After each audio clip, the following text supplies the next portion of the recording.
Tokyo, around 25-30k. Asmani, not good for your confidence when you have a bad run in a marathon. I always say your first marathon should ideally be a good one. And you can see the leading ladies going through 5k. So just get another carry, 16:06. Very relaxed. You know, it's nice that she has a couple other females around her with her PB being so much faster. We were wondering if there would be, but that gets her into race mode, and it's not just a time trial then. So it is, I think, refreshing for her to feel that female presence around her and to keep her pressure on. Well, 16:06, that gives them a projected finishing time of 2:15.43. So pretty much perfect pacemaking going on in that women's race in the early kilometres, just do 3 miles if you want it in old English terms. They were looking for 2:16 tempo, and 2:15.43 is pretty much bang on the money. Can't ask for much more than that. Here's that lead pack in the men's field. They've got to all be feeling very, very comfortable at the moment. Because if you're struggling in the early stages, then you're going to have a very, very bad day at the office. Meanwhile, look at the start area, the second wave. Gets underway at 9:45, that's in about 13 minutes time. A couple of shout outs. I have an athlete in the race today, all the way from Minnesota. So go Andrea. Gotta give her a little shout out, Tim.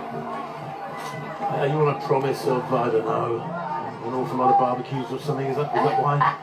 Oh, she's a great athlete. She's done a lot of the Abbott World Marathon Majors, so I think she's on that hunt for 6 stars. Don't you love all those different outfits and uniforms and national colours being worn so proudly amongst the masses? But it is always an enormous relief to get going and just to get the feel for the first few 100 metres, the first couple of kilometres, get into a nice rhythm and settle down. All these athletes, of course, will have been preparing for many, many months for this challenge. And in fact, it's an interesting one, isn't it? Because if the top athletes are out there for 2 hours, 2 hours 20 for the top ladies, then for the top women, these athletes, some of them could be out there for 3, 4, 5 hours. There's quite a contrast. Look at this. A man dressed as, well, obviously, the Brandenburg Gate. What else? I mean, I'm so thankful that it's cooler for him today, especially. What a sweat box. Oh, no. I know, good luck with that. Yeah. What always makes me laugh about the fancy dress runners is do they go out training in that stuff? I mean, I hope not, to be honest. Well, you've got to test out the setup, haven't you? Oh. There's a lot of chafing going on with him, I think. Well, let's see, the elite men now are passing through 6k. They've gone through 6k in 17:15. On the clock, they've got 18:58, so they're approaching 6.5 kilometres now. That is, they're at the northern point of the course, up towards Mauer Park, Wall Park, Museum Island. Soon will be on their left. They crossed the Spey a couple of times just here. The River Spey, that is. As we see some of these glorious structures. Berlin Cathedral will be coming up on their right fairly soon. And look at the number of spectators. Berlin is special. Now they claim 1 million spectators in Berlin, and many races do. There's the TV tower. That is special too. Spectacular view of that TV tower. Oh, it is. They call it the Fernsehturm. The TV tower, 386 metres high. There's a viewing platform, 203 metres up. That's about 640 feet. And a revolving restaurant. You can book a meal up there if you want. It was actually constructed by the East German government back in 1965 to 1969, and it remains a landmark to this day. It was all for them about chest-thumping communism. Look what we can do. But of course now it is a massive feature of the unified city of Berlin, and a glorious one, ironically. So the elite men crossing the Spey for the first time. In fact, for the second time now. They have gone through 7k in 20:05. These lead men. And Carrie, that's a pretty big pack. That's what, about 20 strong. Yeah, and you know, we see that quite often here. A big pack in the early stages. A lot of athletes trying to get out on this fast course and see what they can do, but you know, we can see that it's stretching out just a little bit. I mean, there are quite a few up there, but there's space in between them. So yeah, and like you said, Tim, a lot of athletes do attack a little too early on a fast course like this. 7K 20:05. There we are. You can see they're at the top there of the course. 7K. The Reichstag will be coming up shortly, but that 20:05 at 7K means they're on schedule for just outside 2:01. So they have pushed on pretty strongly. The last 3 kilometers, the 5th kilometer at 2:50, the 6th kilometer at 2:52, and the 7th kilometer at 2:50. They are absolutely flying this morning in Berlin, taking advantage of these fabulous conditions. It's good to see they're banking a lot of time here, Carrie. Now, of course, a lot of the major marathons these days by the top elite athletes are run with negative splits. That means a slightly quicker second half. But here it seems they're laying it all down. Well, they have to these days. I mean, athletes are running so much faster, and we are getting closer to getting maybe someone under that 2-hour barrier. So they're thinking about that, and with the technology and everything else that is happening in this running world, I think we are in for a whole shift. We have seen a minor shift. I think we're going to see a major shift with lots of athletes hitting 2:02 and faster. Well, the fastest time in the world this year is 2:02.16 by Benson Kipruto of Kenya. That was when he won in Tokyo back on the 3rd of March. That may well go if they can maintain anything like this tempo, because they're on schedule something over a minute quicker at the moment. They've gone through 7K and they're almost at 8K at 2:01 speed. This is super quick. I mean, they're almost within touching distance, dare I say it, of Kelvin Kiptum's world record. That would be a massive shock. But they went through 5K here today in 14:25, and get this, Kiptum in his world record went through 5K in 14:26. Now, that doesn't tell the whole story, because Kiptum's second half was insanely fast. It was insanely fast, from about 25K to 35K. He just threw it down. And that's what we saw here last year with Asefa on the women's side. She threw it down. So these athletes have to bank. They have to have something in the bank for the second half.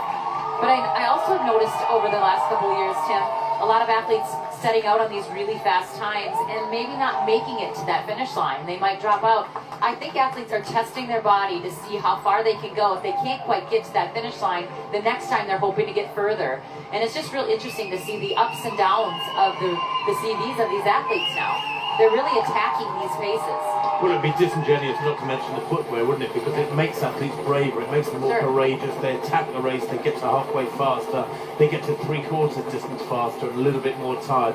But the footwear technology that's come in these last 5 or 6 years has enabled athletes to survive the last quarter of the race, whether it's a track race or a marathon, in a little bit better shape. You don't fade away in that last quarter as much. You know, a lot of people for a while there were kind of hush-hush about this technology. Now everyone is so excited about the fastest shoe and what's happening, and so we know that Adidas is the main sponsor here. They're really excited about their new shoes, and we are definitely seeing the benefits of the training and the racing now with the new technology. Well, Tigsta Sefa with her world record last year of 2:11.53 held up her shoe straight after the race. Paid great credit to the shoes. I mean, there's no point in beating about the bush on it. The shoes make a massive difference, and she's obviously a super responder, and she smashed that world record last year. Well, and I love what everyone says. Yes, it's the shoe, but it's the athlete in them. So, you know, it goes both ways. She improved the world record last year by 2 minutes and 11 seconds. And that's after we thought Bridget Kosgei's world record in Chicago in 2019 was special. She improved Paula Radcliffe's world record by 1 minute 21. Radcliffe had improved the previous record by 1:53. You know, there's a massive chunk being locked off the records these days. Not just a second or two, it's minutes. Yeah, exactly. So the second wave they get underway at 9:45. That's 5 minutes away just yet. They've got a little bit of time, these athletes, as you can see, the 3:15 and 3:45 groups in this one. The marathon is for everybody. Nobody is excluded. Nobody is not welcome. We've seen him a couple times already. Well, he's happy. Well, he's taking it serious, like he's, you know, just warming up into the race, as we should. Yeah. He's a man who's just focused on what he needs to do. In English, we call it Bobby Nomads, but he seems okay. He's still happy out there. What's it called? Well, it means he's living life in isolation. And he seems to be this morning. Most of us runners do, right? All we want to do is run. The loneliness of the long-distance runner. Well, there's anything but that to describe these pictures this morning here in Berlin. I just love that. A sea of hands. A wave of humanity. In every respect. Is that a friend of yours? It is, because you know what? When you're on a start line, every single one of you are friends.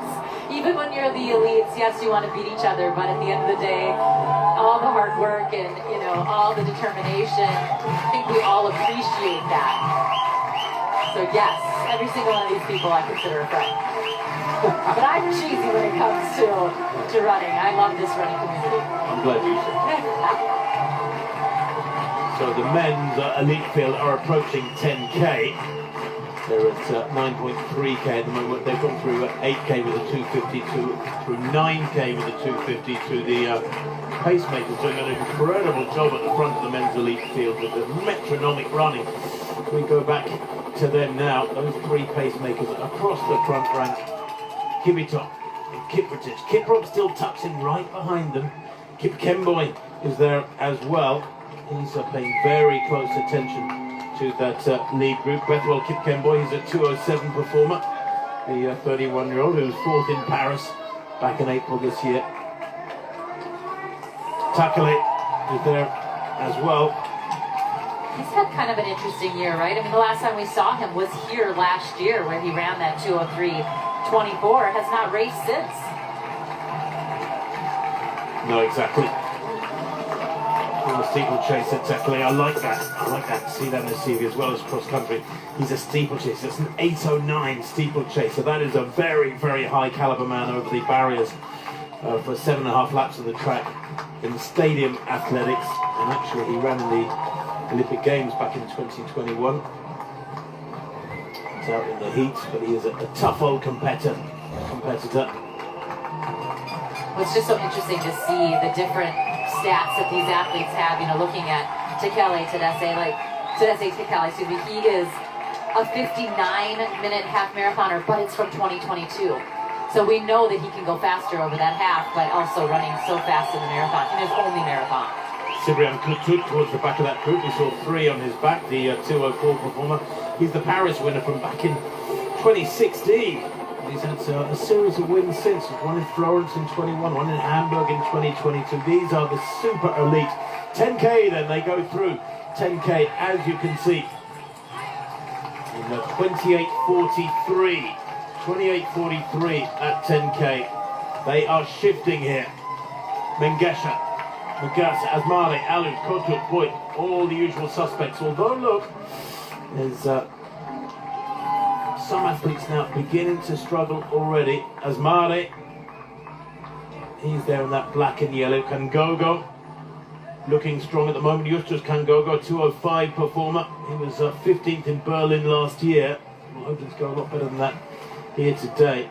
The majority of these men have broken 60 minutes for the half marathon because, frankly, you can't expect to go out in a marathon in around 61 and a half minutes if you haven't got quite a cushion below that time. You know, if your best time for a half marathon is 60:30, you can't go out to 61:30 and expect to survive. But several of these men have run, you know, the 57s, 58s, and 59s. Having that rhythm, right? I mean, being able to have the rhythm, but slow just a little bit through the halfway mark and pick it back up is so critical.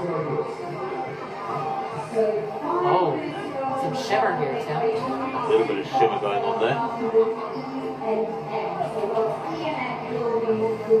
But they get underway any second now, this second wave. Of course, the elite athletes have now been running for just over 30 minutes.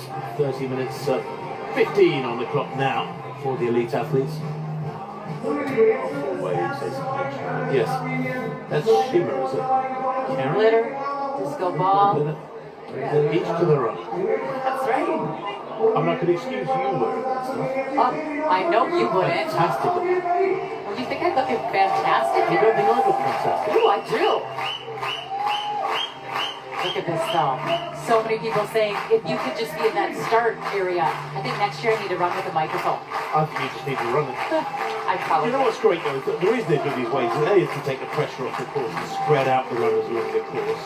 But also because it means that every group of runners gets that start feeling. They get that build up for their own start. Back to the leading ladies though, at 9.6 kilometres. Ketema looking very comfortable indeed. She's just easing along. Wow. Ketema is someone that we all were so excited to see run so fast here last year. I mean, 2:16 in her debut. That's the world record debut marathon, but hasn't run a lot since. No, she's a fascinating athlete. She's a former middle distance runner, just like the world record holder Tigges Assefa. She was a former 800-meter runner. In fact, she was a world junior championship bronze medalist back in 2016. She's run a very classy 1500 as well, almost broken 4 minutes for 1500 meters. But she won Dubai back on the 7th of January. I was at that race in 2:16.07, becoming the 9th fastest athlete in all time. And she won by over 2 minutes, the fastest ever debut.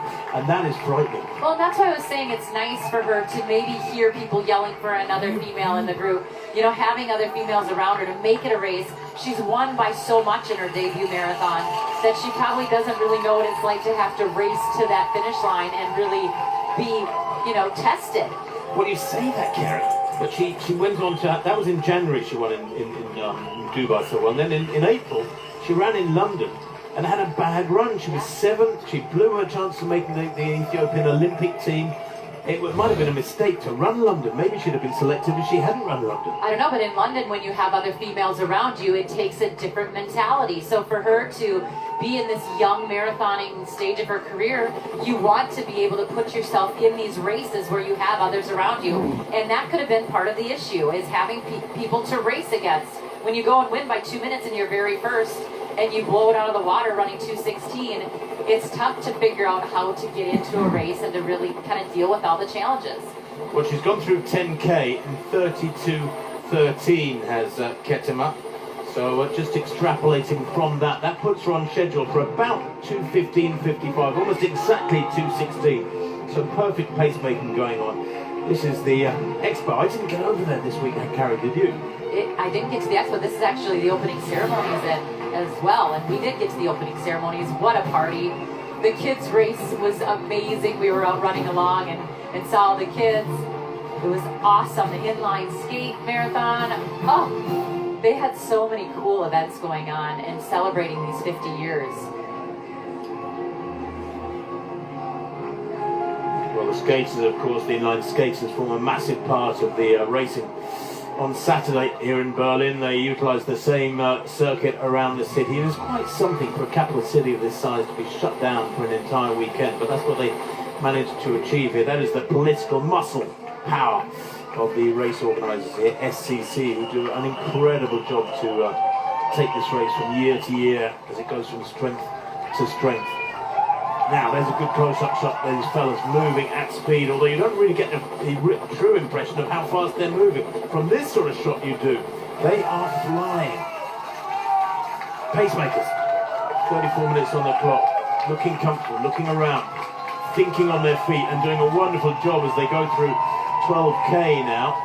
And that 11K split, 31-33. In the men's race, the 12-place split, 34-25. Their last 3 kilometres, get this, a 2:51 up to 10K, then a 2:52, then a 2:53. It is brilliant pacemaking, right on the money, again and again.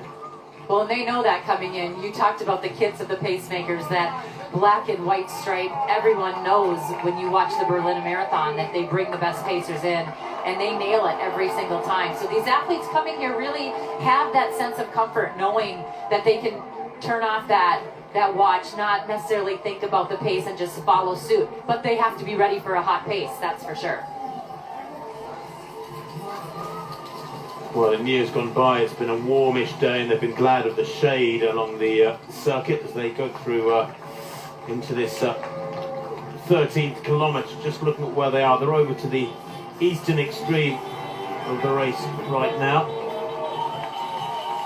The Friedrichshain Borough, not far from the famous Oberbaum Bridge, which was made famous by being part of the wall between East and West Berlin back in the old days.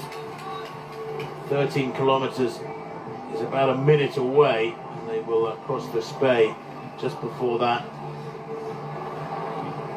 on Karl Marx Alley at the moment. Or in fact, no, they've taken the right-hand turn onto Lichtenberger Strasse, the shaded part of the course, one of the quieter parts of the course. And we were talking earlier about spectator numbers. 1 million spectators is 60 both sides all the way, and you can see that there are not many spectators in this section, and it always makes me laugh because you get some races, New York and Chicago, I guess, to be fair, are guilty of this. They say, oh, we have 1 million, we have 2 million spectators, and the truth of the fact of the matter is they get more like 10% of that. But 1 million just sounds magical. But 1 million spectators, I'm sorry, it's just absurd to push it out year after year. I'm going to believe it, Tim. Oh, you are so good-spirited. I want to believe that, but you know, there are times... I want to believe it, but I'd love to be able to fly as well, and I can't. I have to get in an aircraft. Well, I want to say, though, sometimes having a little reprieve from the loud crowds is nice, but you definitely can feel that energy. And so these athletes might be able to take a little time to listen to their competitors right now, listen to what's happening. And that is a big storytelling factor of a race, knowing how your athletes are, the athletes around you are reacting to the pace, and sometimes even having a little bit of a conversation with your training partners within this pack. Absolutely. This has thinned out a bit. Look, behind that timing car in the background, to right, top right of your picture, you can see 2 or 3 athletes have peeled off this group. It is taking its toll because they are redlining here. They went through 12k in 34.25. That was 2:01 tempo, exactly. 13k now. They've just run a 2:54. Now this is quite interesting. The last 4k have gone 2:51, 2:52, 2:53, 2:54. They're slowing very, very marginally, but they're still pretty much on 2:01 tempo. 13k, 37.20.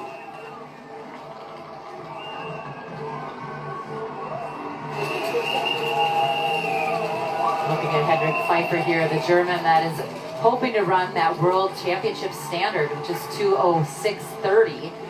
That would be a new PB for him. This man has had a really hard year, but a really good year. He set his PB twice in 2024, but just missed making his Olympic team.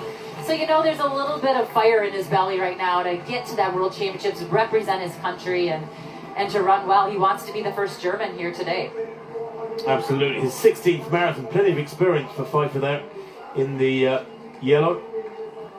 He ran 5 marathons back in 2022. I think he eased back from that. This year, though, he's run a massive half marathon. I think I told you he's run 8 half marathons this year. A couple of 63s and a bunch of 64s.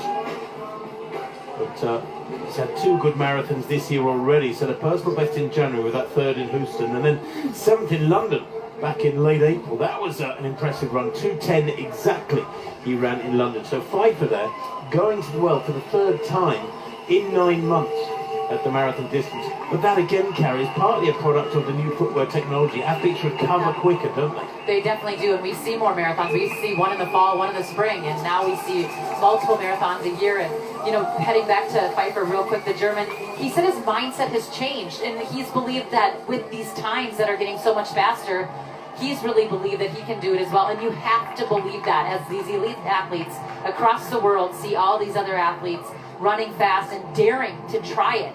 They have to do that in order to get to that next level now. Well, to the right of that group with the big bun of hair is Tadesse Takele, just 22 years old, only in his 2nd marathon ever. But 3rd here last year. It was the 4th fastest debut in history, and actually an unofficial world under 23 best, we believe, by Takele when he took that 3rd last year in 2:03.24. Now there is that chasing group, and one of those who has dropped away includes Josvat Boyk, the 28-year-old. He's a 2:05 athlete. Boyk there to the right of that trio. He paced Elliott to his world record here back in 2018. Eliud Kipchoge won Chongqing Marathon back in March in 2:07. He's had a pretty good year. but he has had knee problems, we understand, and that has stopped his training quite substantially through 2024.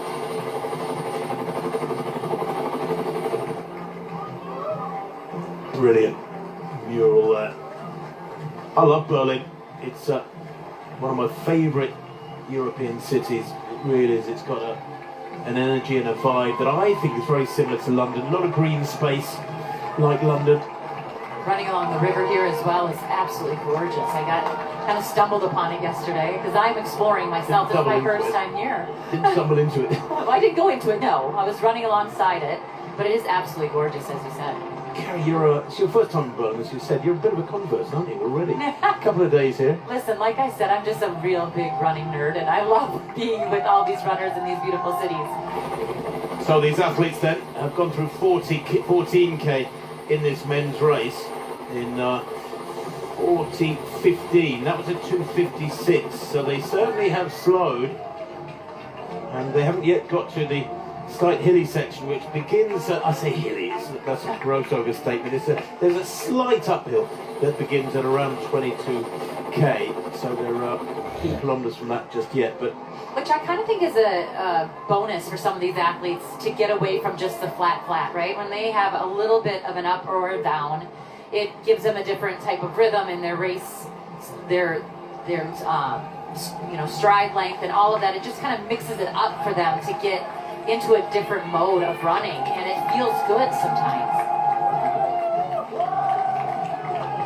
That's a great shot. Now you get an idea of just how quickly these athletes are moving. And they are flying. Drink station, personal drinks being grabbed. Desperately important for these athletes that they get hold of those. 16 towards the back of the group is Kangogo. So all the main protagonists, and so every one of them got their personal drinks there tucked in. Even the pacemakers getting hold of their drinks. It's become quite an art now, the refueling in the early stages of the race, the middle of the race, and in fact in the technical meeting yesterday there was great emphasis put upon taking on fuel in the first few kilometres, not leaving it till later in the race, but making sure the carbohydrate is taken on board in liquid form are there in the first few kilometres, and that of course enables staves off any tough patches till later in the race. And we learned about the cyclists that were going to be able to bring the A1, or how did they say it, A-top athletes. They were going to actually carry their water bottles from station to station, so they knew that they actually had their own cyclists with their water bottle at their water station. So it's very interesting, the different technique that Berlin Marathon has versus the ones around the world. 15k, 43:13. Let me tell you that during his world record, Kelvin Kiptum, last year in Chicago, 43:09. So they're within touching distance. These sort of the virtual Kelvin Kiptum, bless him, will be running just a few meters in front of this lead pack if he were on his Chicago splits from a year ago. What a race that was. Chicago itself, an astonishing gathering of tens of thousands of marathon runners. They've had their fair share of world records over the years, and Kiptum's world record, we don't know how long it'll last, Kerry. I mean, we talk about, you know, the 2-hour barrier as though it's inevitable in the next very few years, but Kiptum's times, when you look at his second half, it was just astonishing. He went through halfway in 60:48. In his second half was well inside 60 minutes. And he was so relaxed. He almost looked like he had more in him. So, you know, just maybe saving.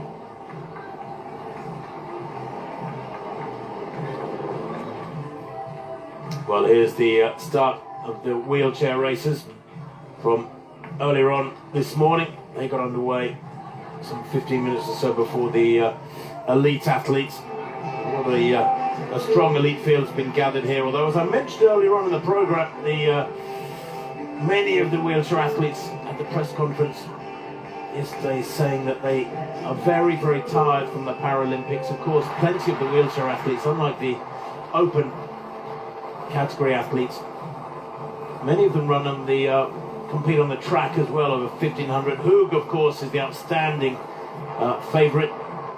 De Bruyne in the women's race, Catherine De Bruyne is two amongst the favourites. She set a the world record in Berlin last year, defending champion. But there is Hug, the silver bullet, that silver helmet wearing our 8 times a Berlin champion, Hug, going for title number 9. Yeah, he is such a dominant force in the wheelchair racing. He won at the Paralympics in Paris, but he said he went out very aggressively there. I know that he was thinking about number 9 here, so we'll have to see how it continues to go. Well, he did say he's really tired. His program of racing in Paris was at the Paralympics was 7 races on the track, including heats and semis and the marathon and so on. The packed marathon for the wheelchair athletes, and they said, and all of them alluding to the cobbles and how tough it made the racing. Well, there's no cobbles here in Berlin. The road surface is absolutely fabulous for these elite athletes. As I said, they've gone through 15k. The men in 43.12. As what we're hearing, 16k 46.03, and that means that they run this last kilometre in 2:51. They were slackening a bit. We had a 2:53, a 2:54, a couple of 2:56s, and back down to 2:50 run. So they've redoubled their efforts. Carry still a long way from halfway. Yeah, that's where we were seeing a little bit of some ups and downs. So not too surprising to see a little bit of difference in those kilometers. But Asmari, who's up in the front, he's been up there the entire way, and he's not raced a marathon in the last year. His PR is 2:04.57. So he is really running above what we've seen him run before. And it'll be interesting to see how he does. In 2022 when he last ran that fast 2:04.57, the shoes have definitely changed, the training has definitely changed, so maybe this is right where he should be, or he could potentially just be running a little bit above where he should be. Well, they're on Cottbusser Dam at the moment. They're in the extreme southeast corner of the course to the southeast of the city centre. In Kreuzberg, they will take a couple of right-hand turns very shortly, around 16.75 kilometres, and at the moment they're about 16.5. So in a couple of hundred yards, they'll take a couple of right-hand turns and then get on to Gneisenaustrasse, and then go through 17k and head along the southern side of the course, so to speak. And if they were any wind coming from the west, as was feared by the organisers, it's here that they would be turning into that wind. But I don't think there's much wind about. I haven't seen any flags moving around. I haven't seen any trees blowing strongly along the course. And in fact, if you look at these trees now, side of picture, just you can get as much information as we can from these pictures. I don't think there's any wind out there. The women approaching 15k.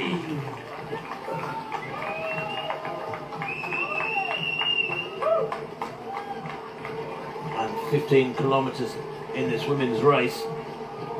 Well, the men have gone through 16k, approaching 17k. The women going through 15k.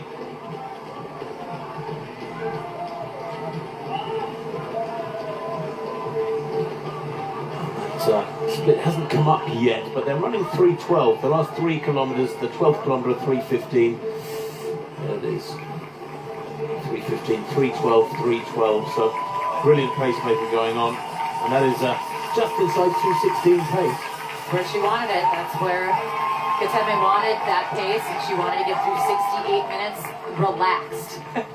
That's what's so crazy about this pace, is that that's where she wanted to be, because she wanted to pick up the second half. So 68 minutes relaxed.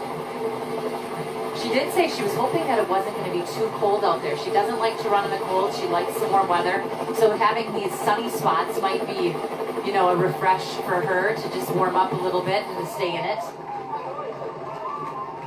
Well, they're still on about 2:15.5 tempo in that women's race. That 15k split, I think, was 48.06. So, yeah, they're running 3:12, 3:13 in the women's contest. Now we're going to have a look at some of the beauty of Berlin. There's the fabulous bridge.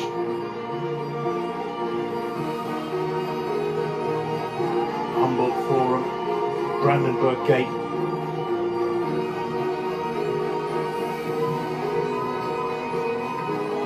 Sunsets here are pretty amazing too. A lot of waterways in Berlin. The city famed for its glorious canals and the River Spey going through it. I was talking to some German tourists and some American tourists in the hotel yesterday who were joining a cruise ship today. After probably being a little surprised at a hotel full of top athletes. You definitely can't miss them. There are a lot. They take over the hotel completely. So, the elite men now passed through 17k.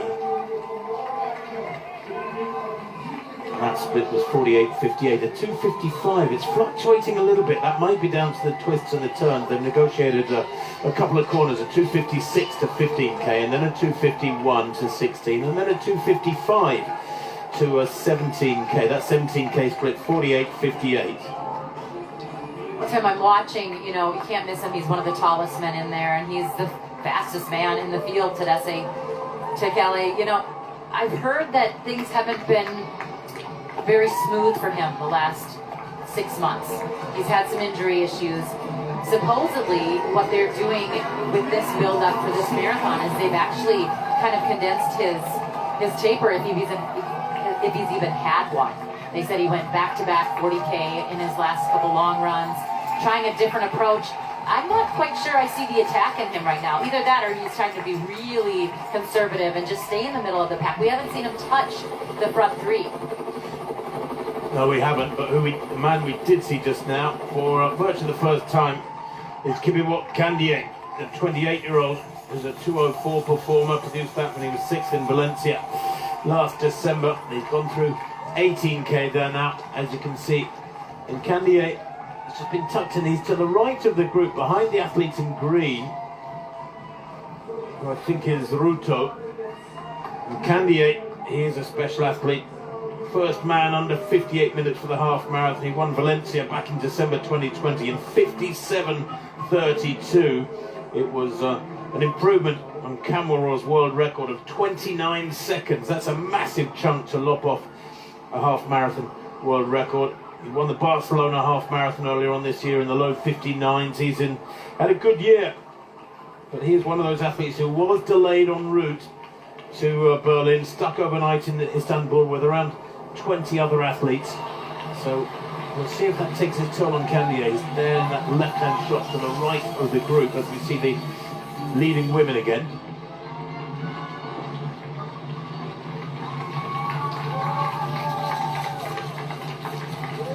Well, we're looking at the fastest of the German women. Kejeta is there on the left side. You know, we've talked a lot about Irina Mikutenko's German record here because we got to see her this week. She ran 2:19.19, and I think that is definitely on her mind. Malet Kejeta, she is someone that's run so well, 2:21.47, but that record stood since 2008. So you know she's been dreaming about that and thinking about it, and getting the chance to meet Irina was probably something that she's looked forward to as well. Yeah, she is based in Kassel, a former Ethiopian refugee. She's been a German citizen since March 2019, has a 2-year-old daughter, and she trains a lot in altitude in Ethiopia and Kenya with her daughter in tow, and then they hire a local nanny apparently. That's Malet Kejeta there. 6th in the Olympic Games in Sapporo back in 2021 in 2:29 in very, very tough conditions. She's a good, consistent athlete. 4th in Dubai earlier on this year in her personal best of 2:21. That was back in January.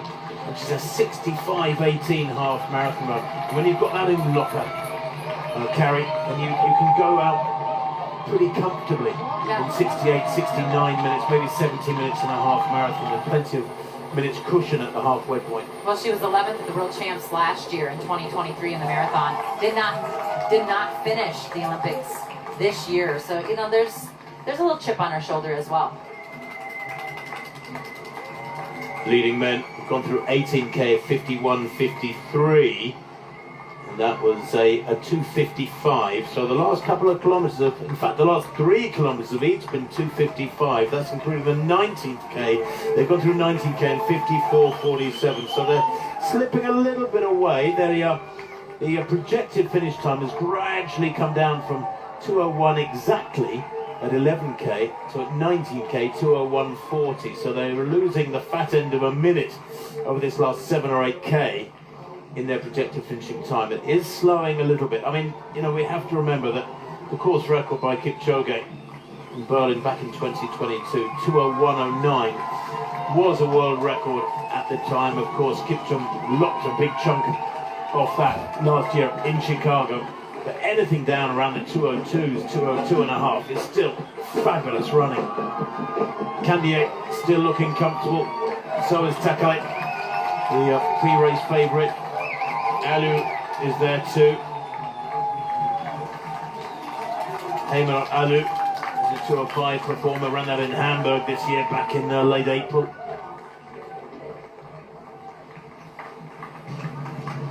But I guess, Gary, what with 19 kilometres on the clock, 19.5 kilometres on the clock, these fellas just want to get to halfway and as far into the second half as possible, feeling nice and relaxed, tucked in behind the pacemakers.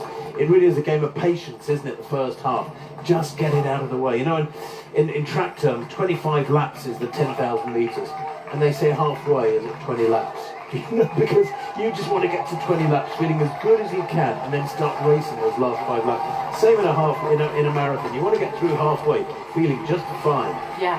And then stay that way for as long as possible before you really have to take the gloves off and get down to it. I think more importantly, it's mentally. You just turn off until you have to turn it back on because, listen, we know that it's the grind in the marathon. We know that it's going to start to hurt.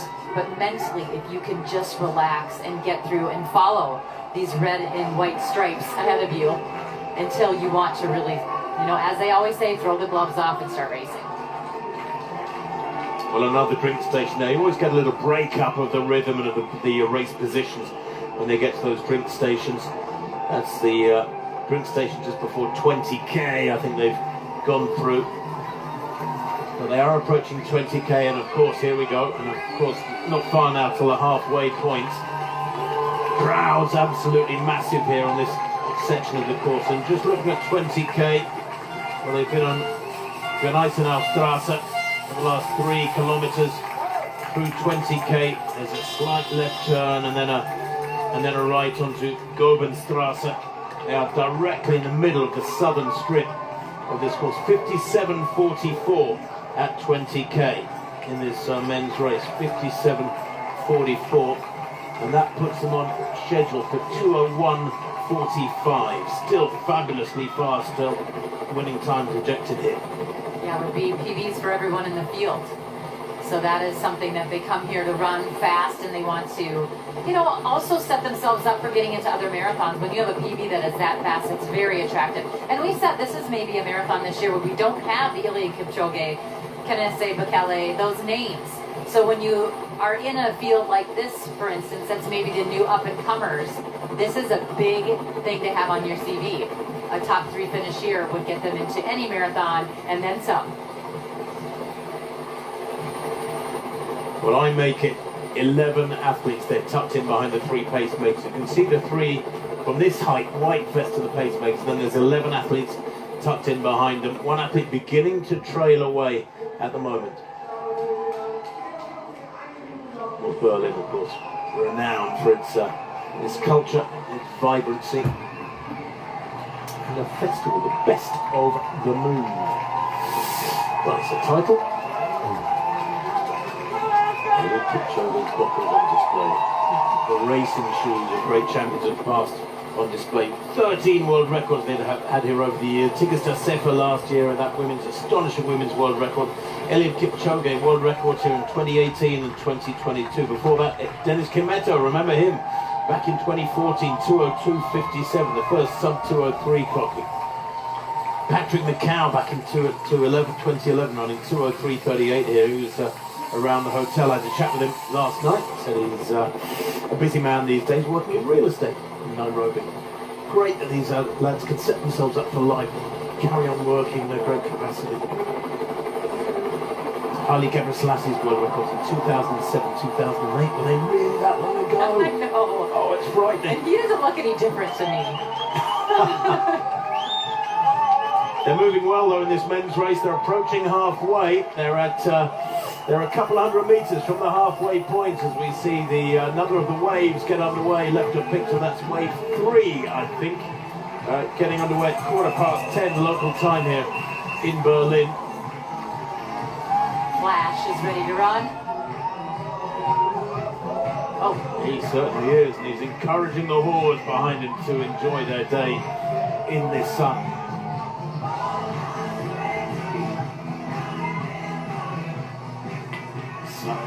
You see those gates there to the left of screen and right of screen, the barriers. That is to narrow the athletes as they cross this start line, and it just ensures that they're being fed onto the course, not quite as densely as they would have if that start line was really wide.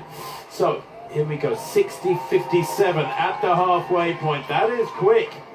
It is almost exactly what they wanted. They were looking for something around 61 minutes. I said the pacemakers were doing a wonderful job, and they have indeed. Incredible job by those 3 pacemakers. 60.57 at halfway. Sets it up for potentially a sub 2:02 winning time. There's a lot of hard running to come yet. The job is, well, I said halfway is at 20 laps in a 10,000. Maybe halfway in a marathon is what, 30k? In terms of effort and psychological application. Yeah, I mean, in the States they always say 6 miles to go, right? At 20 miles, that's when everyone starts to race. So right around 30k. But, you know, interesting to see Candier right in the middle there.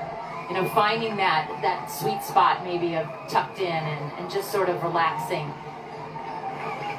Absolutely. I always feel as though the best racers, the ones who just stay nice and calm, don't get involved, they don't get busy in the early half of the race. Just tuck in and look, stay anonymous. And that's what Candier has done, frankly. Kangogo, well, he's struggling. Yep. Just Kangogo, 28-year-old. That's a really hard spot to be in there, Tim. He's so close to that front pack, but then no one around him, having to really kind of figure out what his gut is telling him, what his heart is telling him. But look at nobody behind him at all. I know, that's going to be a very, very tough second half for Kangogo. Born in Eldoret, lives in E10, coached by Julian Demara. There's a fabulous group, Stephen Kiprop, and his training partner, Abel Kipchumba, won the Great North Run half marathon in the UK 3 weeks ago, very comfortably indeed. And that always gives you great confidence when your training partners, the same group that you've been training with week in, week out, go well in other races. He paced Seoul last year, Kangogo, but maybe his 15th place last year, going out in, well, just inside, well, around for him 61 minutes flat at halfway was a little optimistic. 2:05.57, first best from 15th last year. We shall keep an eye on Kangogo. Wish him well.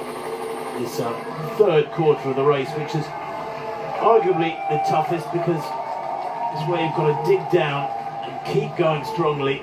The last quarter, the last 8-10k, you're kind of in the finishing straight in some respects. You know, you can, if you've got to 3/4 distance in good shape, but then that last 10k, you can afford to suffer a little bit and still come away with a really solid result. 22k they've gone through in 63.33. They are still pretty close to that course record of Eliud Kipchoge's from 2022. He went through 22k in 1:03.09. Yeah, so they're roughly 25 seconds or so down on it. Not far.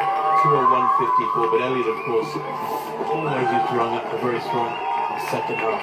I can remember, I think it was in his 2022 world record, he went through halfway in under 60 minutes, and I thought, this is suicidal. It was science fictional at the time. Well, still is pretty special. But I remember thinking, you're mad, you're bonkers, what are you doing? You've got through halfway in under 60, and of course he held it together and came back in 61 bits, low 61s. Gets him up in this women's race, still looking very comfortable. Loads of male company for her. That's very common in the big marathons. The leading female runners, when the great national standard runners know that an athlete, a female athlete, is going to be running 2:16, 2:18 and getting pace to that, they target that individual and stick with them, because in effect they then get a pacemaking service themselves. But Ketema looking to make amends for that relatively poor run in London back in April when she was 7th. It wasn't terrible, she ran 2:23. but just no chance of making the Ethiopian Olympic team. The Kenyan Ethiopian Olympic team is so tough to make, Karen. There's always a lot of controversy around those selections. You know, on the evidence of her win in Dubai, you'd have said, just give her a place in the team. You know, she didn't need to run London. She shouldn't have needed to run London. When you run 2:16 and you win your debut marathon, you're kind of entitled to getting a nod for the Olympic team. Well, and I believe when you train with Tigisa Sefa and also the Olympic champ on the men's side this year, Tamarit Tola, and you have the results to back it, you know, that has to be a big nod as well to say, hey, this woman belongs there. But she is fairly new to the marathon, so it would maybe have been a little, you know, if it were 2 years from now that the Olympic Games were and she had a couple other results, maybe that would have helped. But 2:16 speaks for itself. It does indeed. By the way, Ketema, I know we're still looking at the elite men, but Ketema went through halfway, through 20k in 64:22. She's a couple of minutes away from halfway in that women's field. As we stick with this men's pack, Kiros, he's looking very strong as well there. The yellow and black to left of picture. He is one of the strong Germans in this one. 4 Germans who have broken 2:09 in this race today.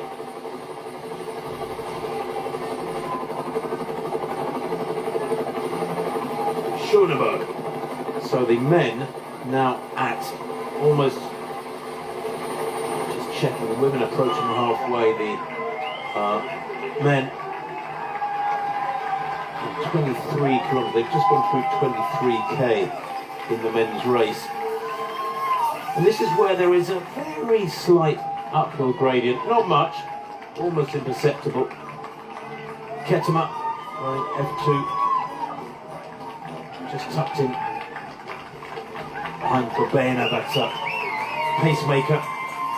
But you can see it in Ketema's form a little bit. Her eyes start to look down at the ground just a little bit because she can feel a little bit of increase in pavement there. She incline in pavement. And that definitely drops your eyes a lot of times. You start to focus on lifting those knees and getting up. But look at it. I mean, we talk about the incline. It isn't much, but the athletes can definitely feel it.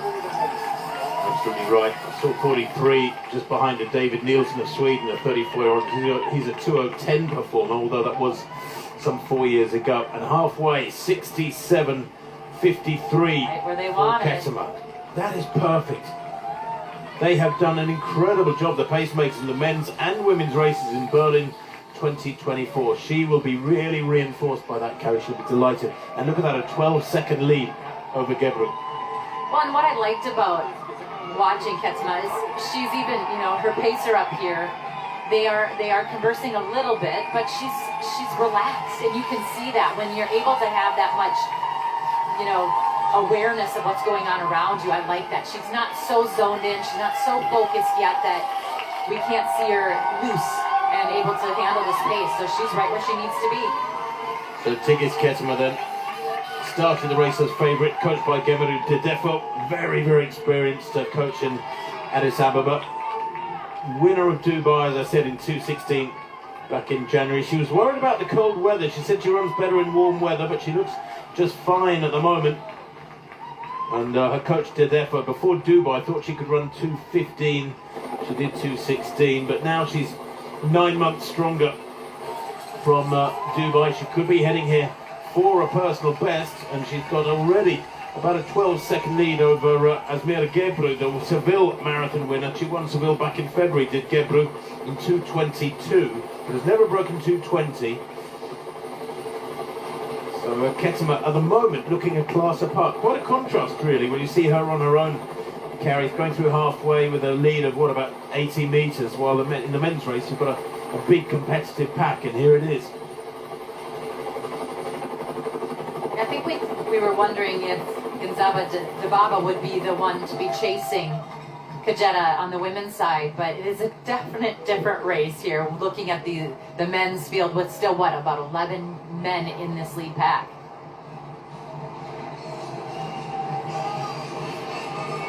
Yeah, just looking at the halfway splits in that women's race.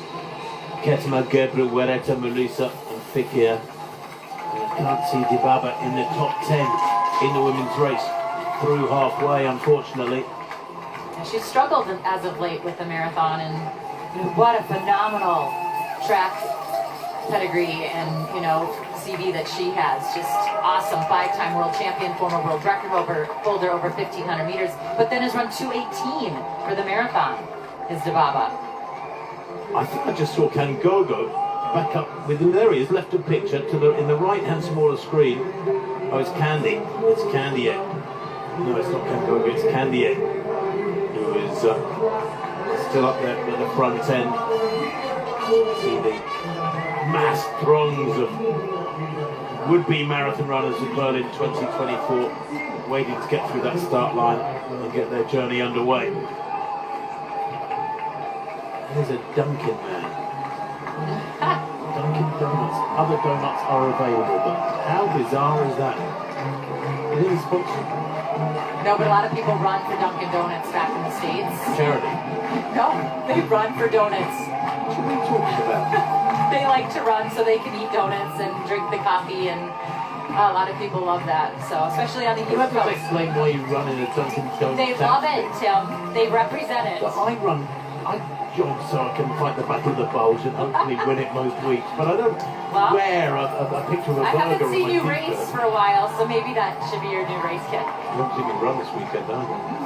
Anyway, while the masses enjoy their start, the starts of the 16th June, so the elite men deep into their second half here in Berlin. They've gone through halfway, just to reiterate to you, 60.56. Brilliant pacemaking so far. 2 of the 3 pacemakers still there. 24K, 69.29. That was a 2:57.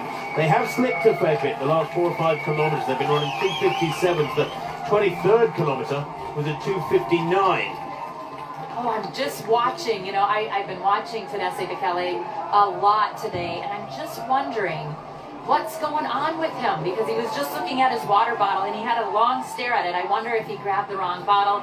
I'm not putting that out there yet, but I'm just saying I'm watching him closely because of his ups and downs that he's had this last year. This is a man that we need to focus on. He was 3rd here last year. He's got the fastest time in the field. He's one of the tallest men in there. You can see him right in the middle of the pack there now.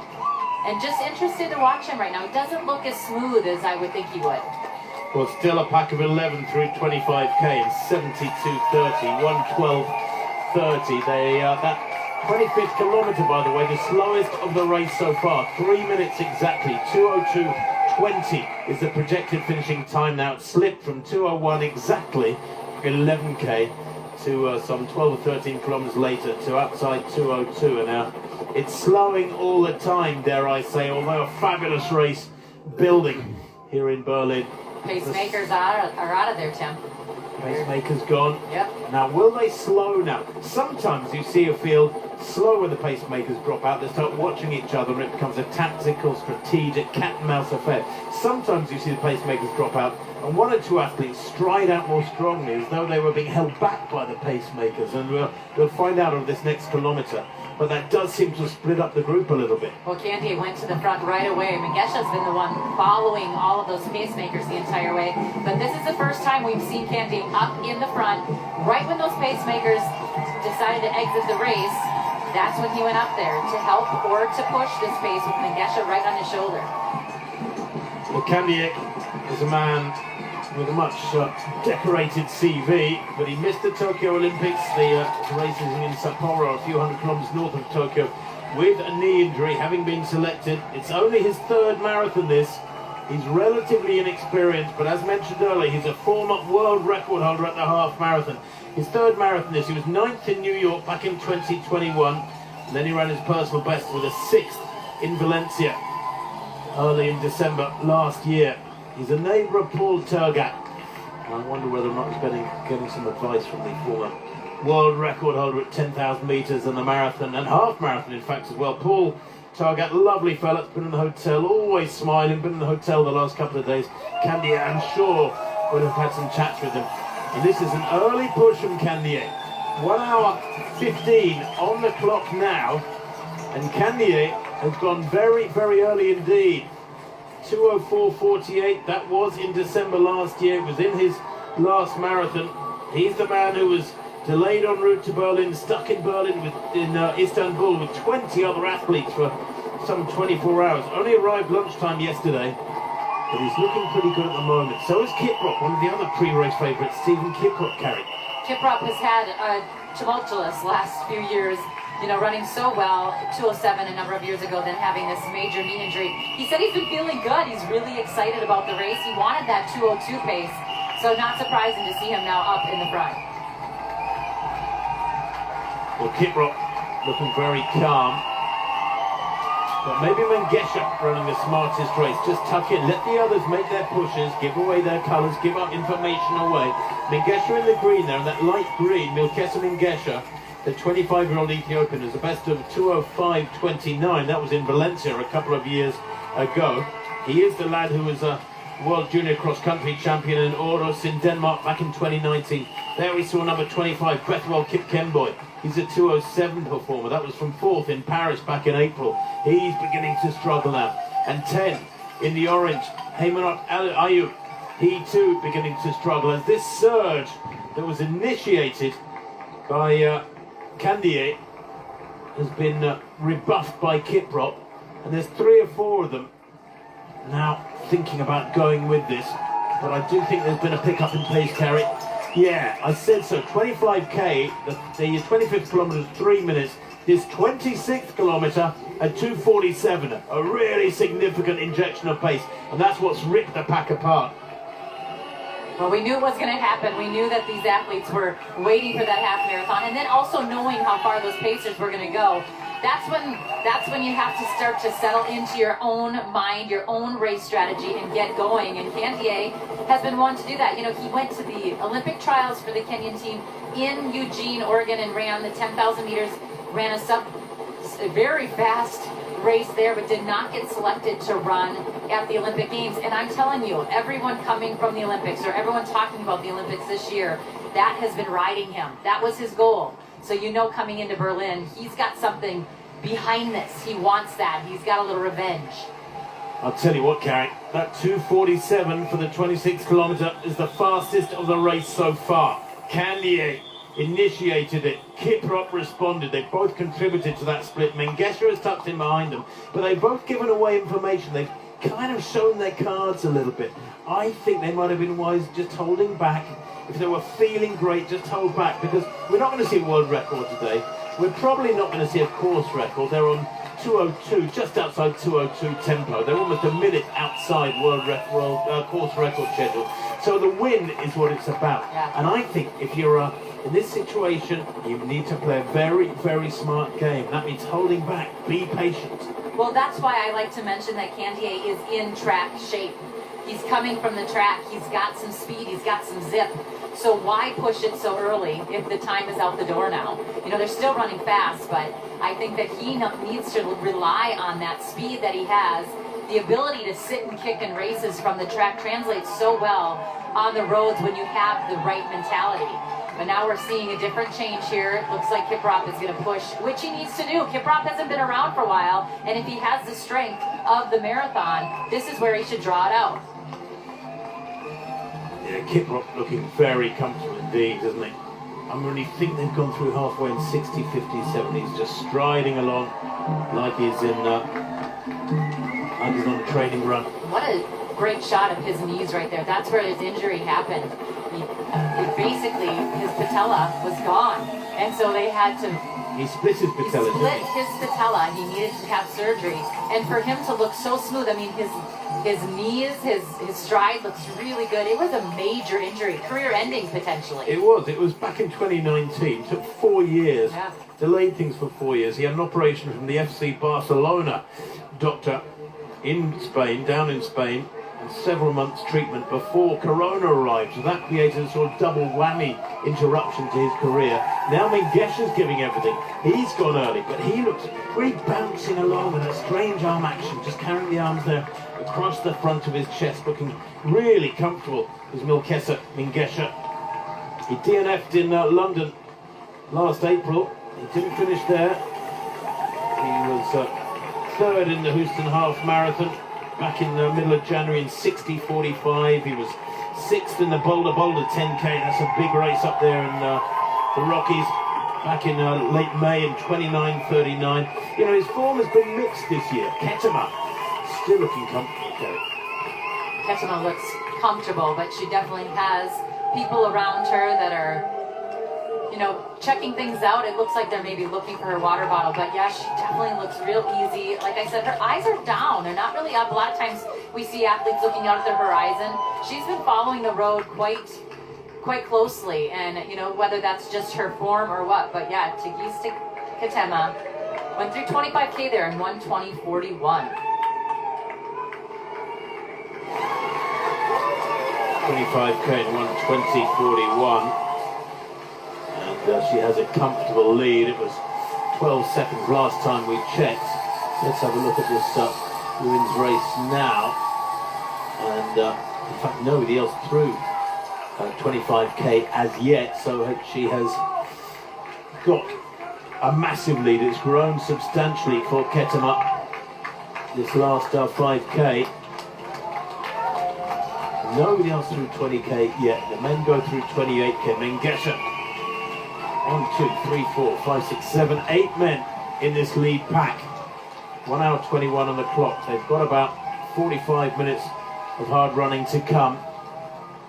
So Tekele there now up in the front, and maybe just because it was through a water station, and it looks like he's going to settle back, and he has got no desire to be the one really pushing the pace right now, which maybe is what the story that he's, you know, just kind of getting ready and into form at the right time here. Yeah, it's so often the case, as I mentioned, that the eventual winner is somebody who's just tucked in. You don't really see him much for the first half of the race or more. Tekele's kept a pretty low profile. Candier did too. Mengesha put in a surge just now, but maybe that was just heading for that drink station. He wanted to get his drink well.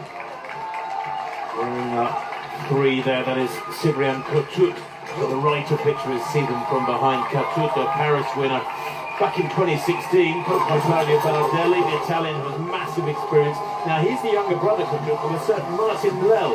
Remember him? World Marathon champion in 2003, 3 times a London Marathon winner, twice winner of the World Marathon Majors title. I mean, Martin Lell was an incredible athlete, and this is his younger brother, Cyprien Couture.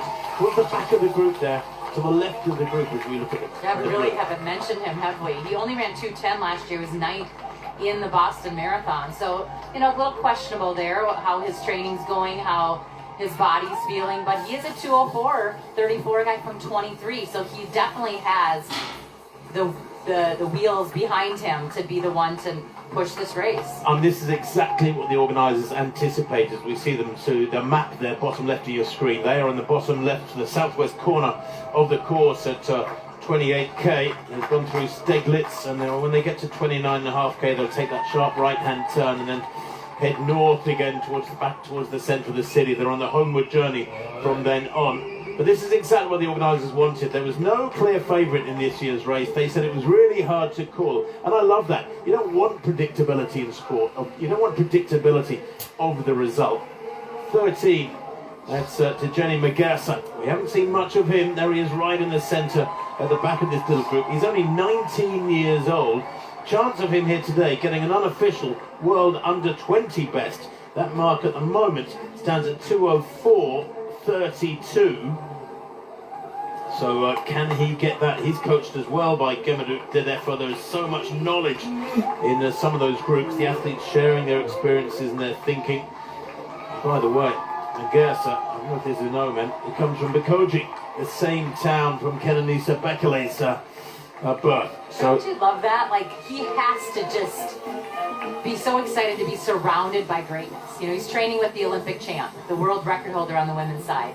He's born in the same town as Kenenisa Bekele. Like, I mean... Where are you, Minnesota? It's like saying, oh, the world record holder lives just down the street. Yeah, I wish I could say that. But, I mean, to have that camaraderie and that excitement, you know, and just to see... I mean, this was him probably running when he was little, following the greats.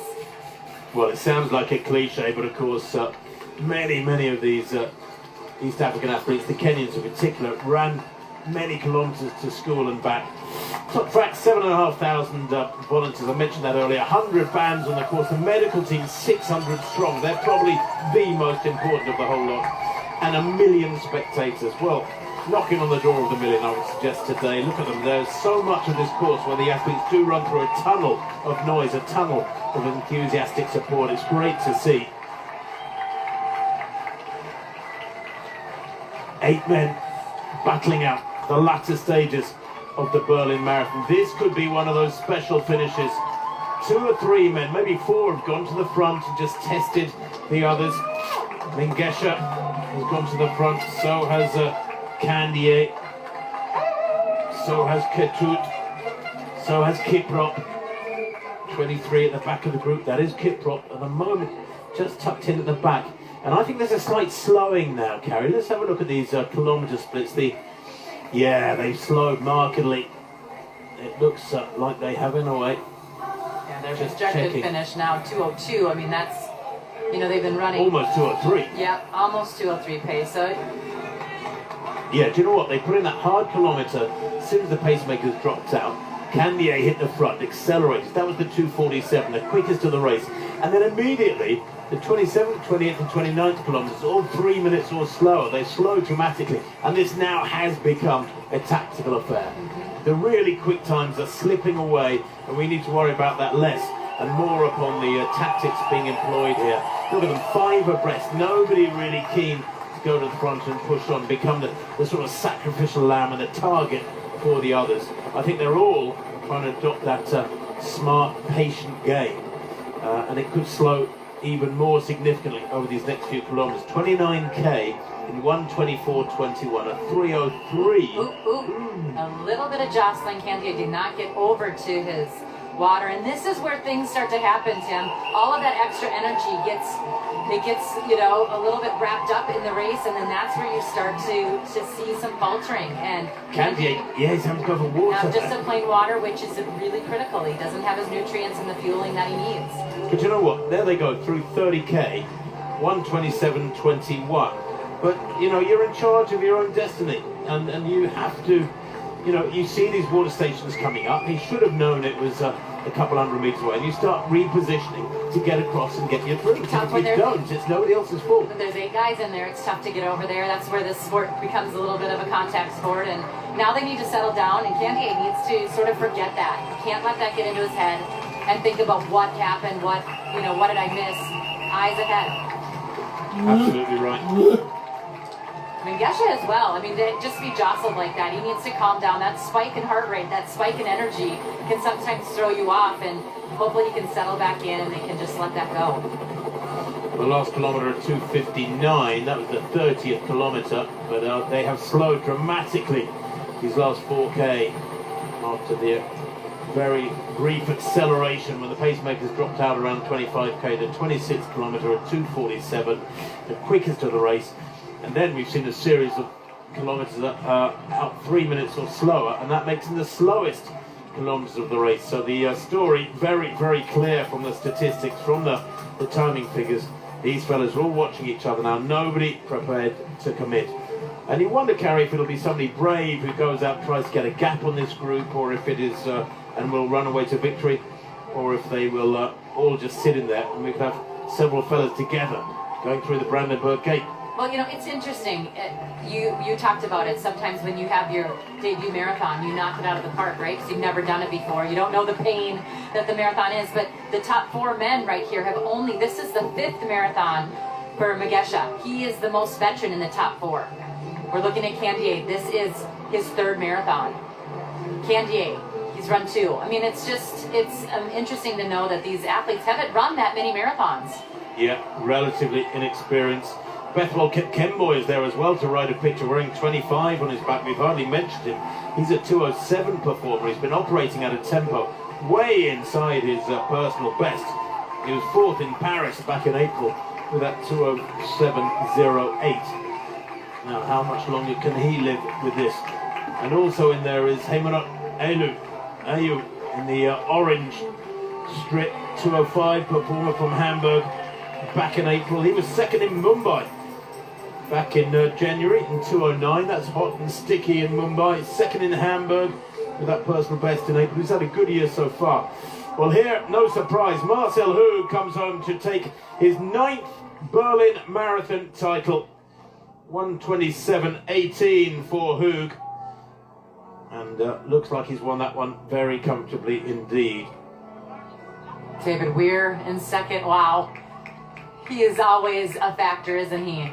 Well, that's brilliant for David Weir, because he was saying a couple of days ago that he's had a sore neck, a neck injury, as a result of his efforts in the Olympic Games. The marathon there was so tough, he said, the hills and the cobbles. And De Bruyne winning the women's race, 1:35.23. The wheelchair race, ahead of Scaroni and Cher. Well, this is just the start. They have Chicago coming up, New York after that. You know, a lot of athletes saying maybe there's some fatigue from the Paralympics, but they'll have to rebound quick. There's still a lot of racing left. So 31 kilometers come and gone. That was at 3 minutes, the 31 kilometer split. So number 5 dropping back, and that is Kibiwot Kandie. Oh! Any type of disruption in your race, and even just maybe that little bit of jostling over the water, threw him. He's not out of it yet, but he's definitely fallen off, and he has to regroup quick here. That's a surprise. Huge surprise. Kandie Bombardier in the Kenyan army. He's the man who was delayed en route to Berlin, stuck in Istanbul. He missed his drink a few minutes ago at that 30k drink station, and I wonder whether or not that is playing on his mind, and this sort of accumulation of misfortunes, Carrie, is taking its toll. Yeah, I mean, it's really tough to see travel issues and then that, but I think Megessa, he took off. He had a little bit of a surge there after that jostling, and I wonder if that wasn't a little bit of a strategy of his. He knew that Kandie was thrown off by that, and he took advantage of it, and if he didn't, it looked to me like that was a good strategy, and he's now in the lead, and Kandie is off the pack. He is off the pack, but I'll tell you, Tadesse Tekele there to the left of picture with the big bob of hair, looking very comfortable indeed. Third here last year, he knows the course. He's a former steeplechaser, big fella, massive thighs. I mean, he's a huge guy for a marathon runner from East Africa. He's kind of is the exception that proves the rule almost. Is Tekele. He's just kind of hunting, isn't he? He's been sitting there. Didn't look real smooth to me through halfway, but looks almost better here as the race goes on. And he hasn't had an international race since Berlin a year ago. He's had nothing. And we do know that when he was third here last year, he was very strong. Along with Vincent Kipkemboi, he was closing on Eliud Kipchoge between 30 and 35k. They couldn't catch the great man. Is he making his way back to that pack? I don't know if they're slowing again or what. Let's go through 32k there. He's a dangerous man to let him get back in and just hang on. He has a kick. He's very good on the track. Yeah, Kandie. Yeah. Just checking his car. Many times under 60 for the half marathon. He's won Valencia 3 times. That's one of, if not the toughest half marathon to win.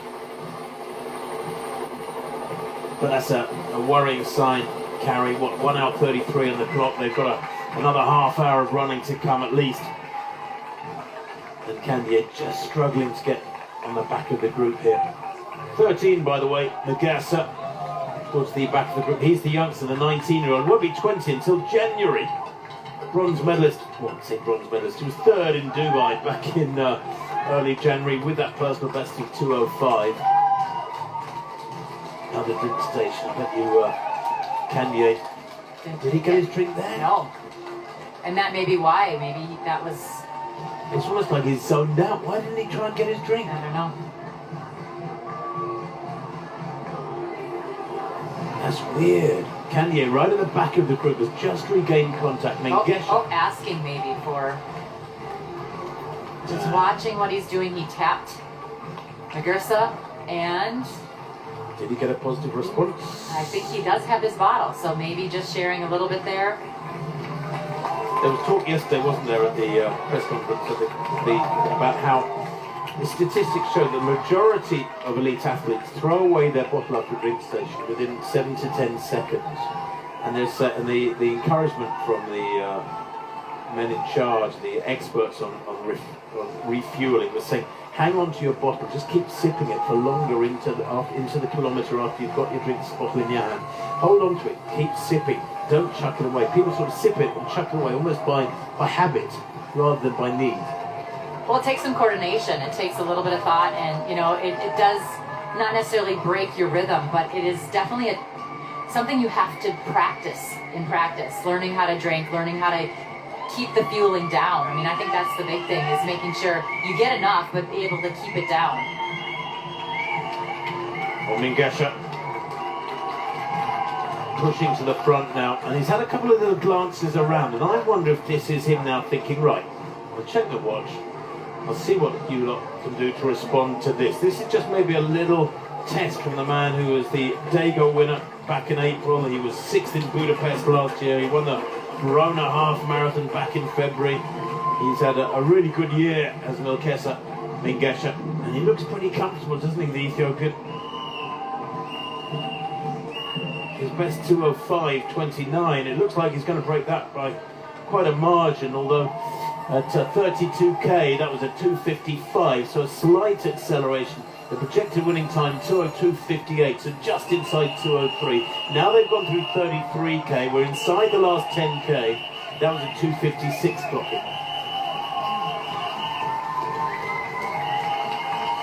So Mingesha tackling, looking up, pretty comfortable tucked in behind him. And here we go. Here's 30k for the leading women, is it?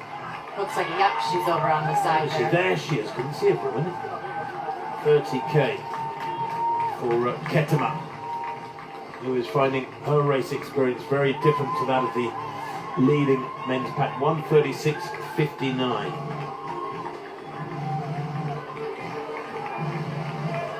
Having the confidence of her coach to say in her very first marathon she could run 2:15, she has to know that she is in not a league of her own, but a league of very few. She's been able to relax a little bit on these last few kilometres, Kara. She's gone the last 5k, a couple of 3:16s, then a 3:20, then a 3:14 and a 3:12 through to 30k. And we talked about the 25k. Well, at 25k she had over a minute's lead on Asmira Gebru. It'll be interesting to see what sort of lead she has at 30k. But I wonder if she's getting that feedback that she's got. Barring disaster, she's got the win in the bag.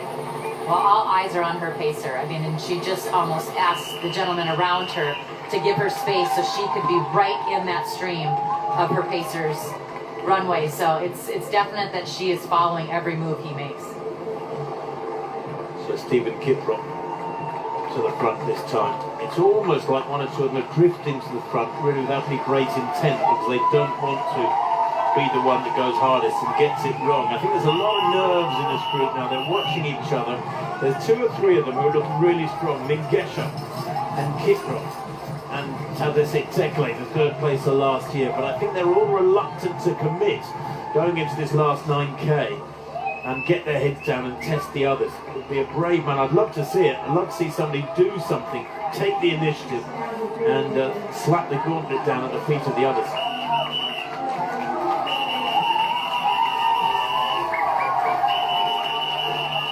There's your costume right there, Tim. I was trying to say. You know, sometimes. That's it. It's the last time I buy you a drink. Even if it is cold. Well, Mingesha, he sure has enjoyed being up front, hasn't he? The entire race, even right behind the Pacers. This is someone that likes to be in command, it seems. He's not afraid to go up and do the work. A lot of times when you're the one in the lead, you know, you're thinking about what's going on behind me, how are people feeling behind me. And to be honest, Tekele has just been chilling out. It's only his 4th marathon, Mingesha, and it's the 3rd or 4th time he's drifted to the front, almost by default rather than actually real intent. And I just wonder if he's going to lose patience soon and go for it. I hope he does. 34 kilometres has come and gone in this men's race. And just checking that split, 34k was at 2:58. So they have picked it up a little bit. There is a sort of building, it's almost like a pressure cooker, this building sense of impatience. The 32nd kilometre was at 2:55. And remember, this was after a series of 3-minute splits and slower. At 2:55, then at 2:56, then at 2:58 up to 34k. So, Carrie, it's clear that the pace is gradually building, almost imperceptibly. But you know, you say, Tim, that Mengesha is just waiting to maybe make this move. None of these men have run any faster than this pace right now.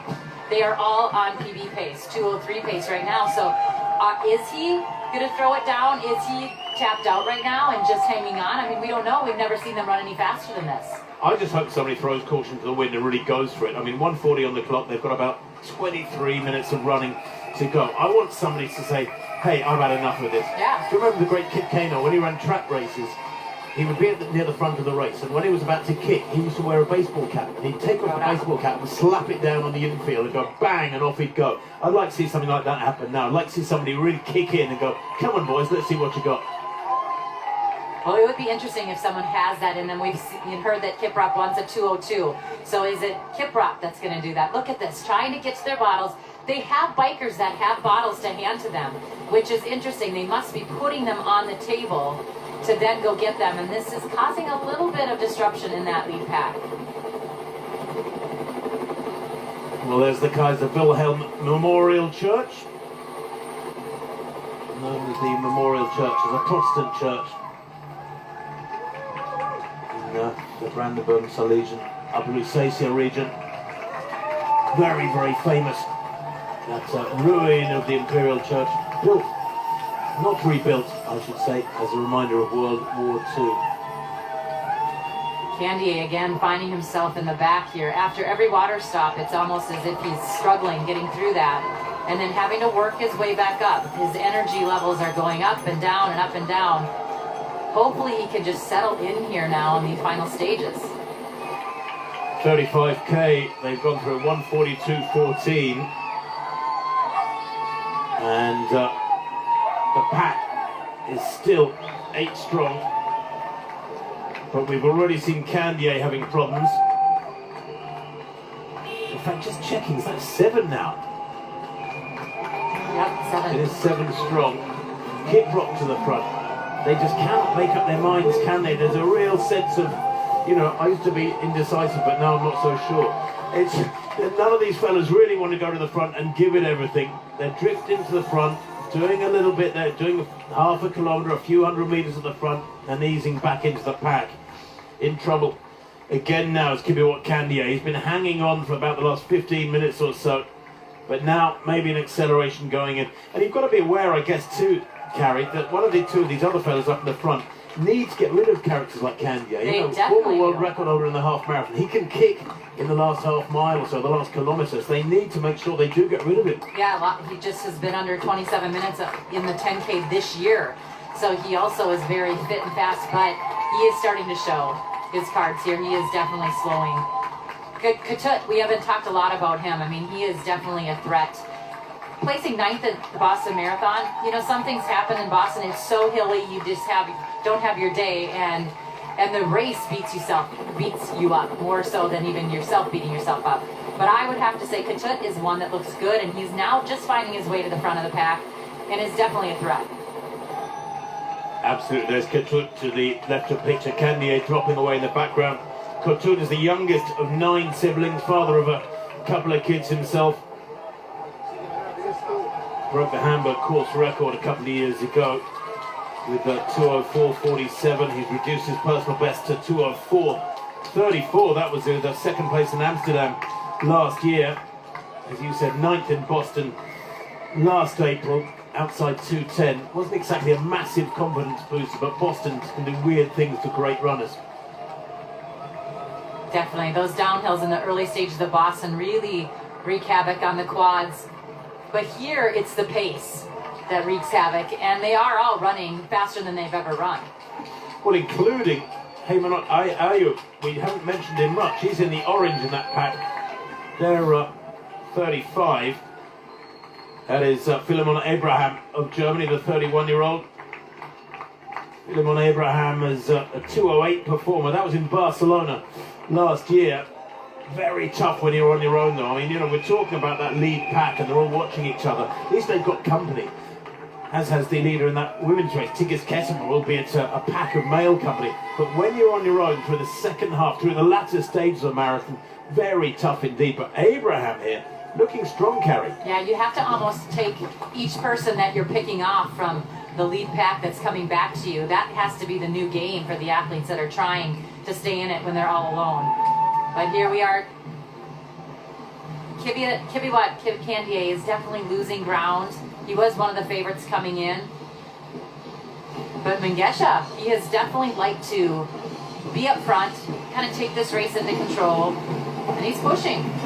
I reckon Muguruza is struggling in the background there as well. Jenny Muguruza, he's the 19-year-old who we think has a shot here today at an unofficial world best for an under-20 athlete. As I said, he's not 20 until January, which makes him a junior this year in old terminology. It's his third marathon in 9 months, but maybe that's asking too much. And here he is, Muguruza. He has absolutely hit a wall. He's only 19. And I tell you what, at 19, trying to run 3 marathons in a year. Oh, and there's that instance a little while ago. Candie trying to get his bottle, but you can't reach through people, across people. He would have got nowhere near the bottle on the table. That was just bad planning from Candie. These fellas have to think on their feet. But that moment right there threw him. You could see it. He was mad. He took the time to shake his head at Muguruza.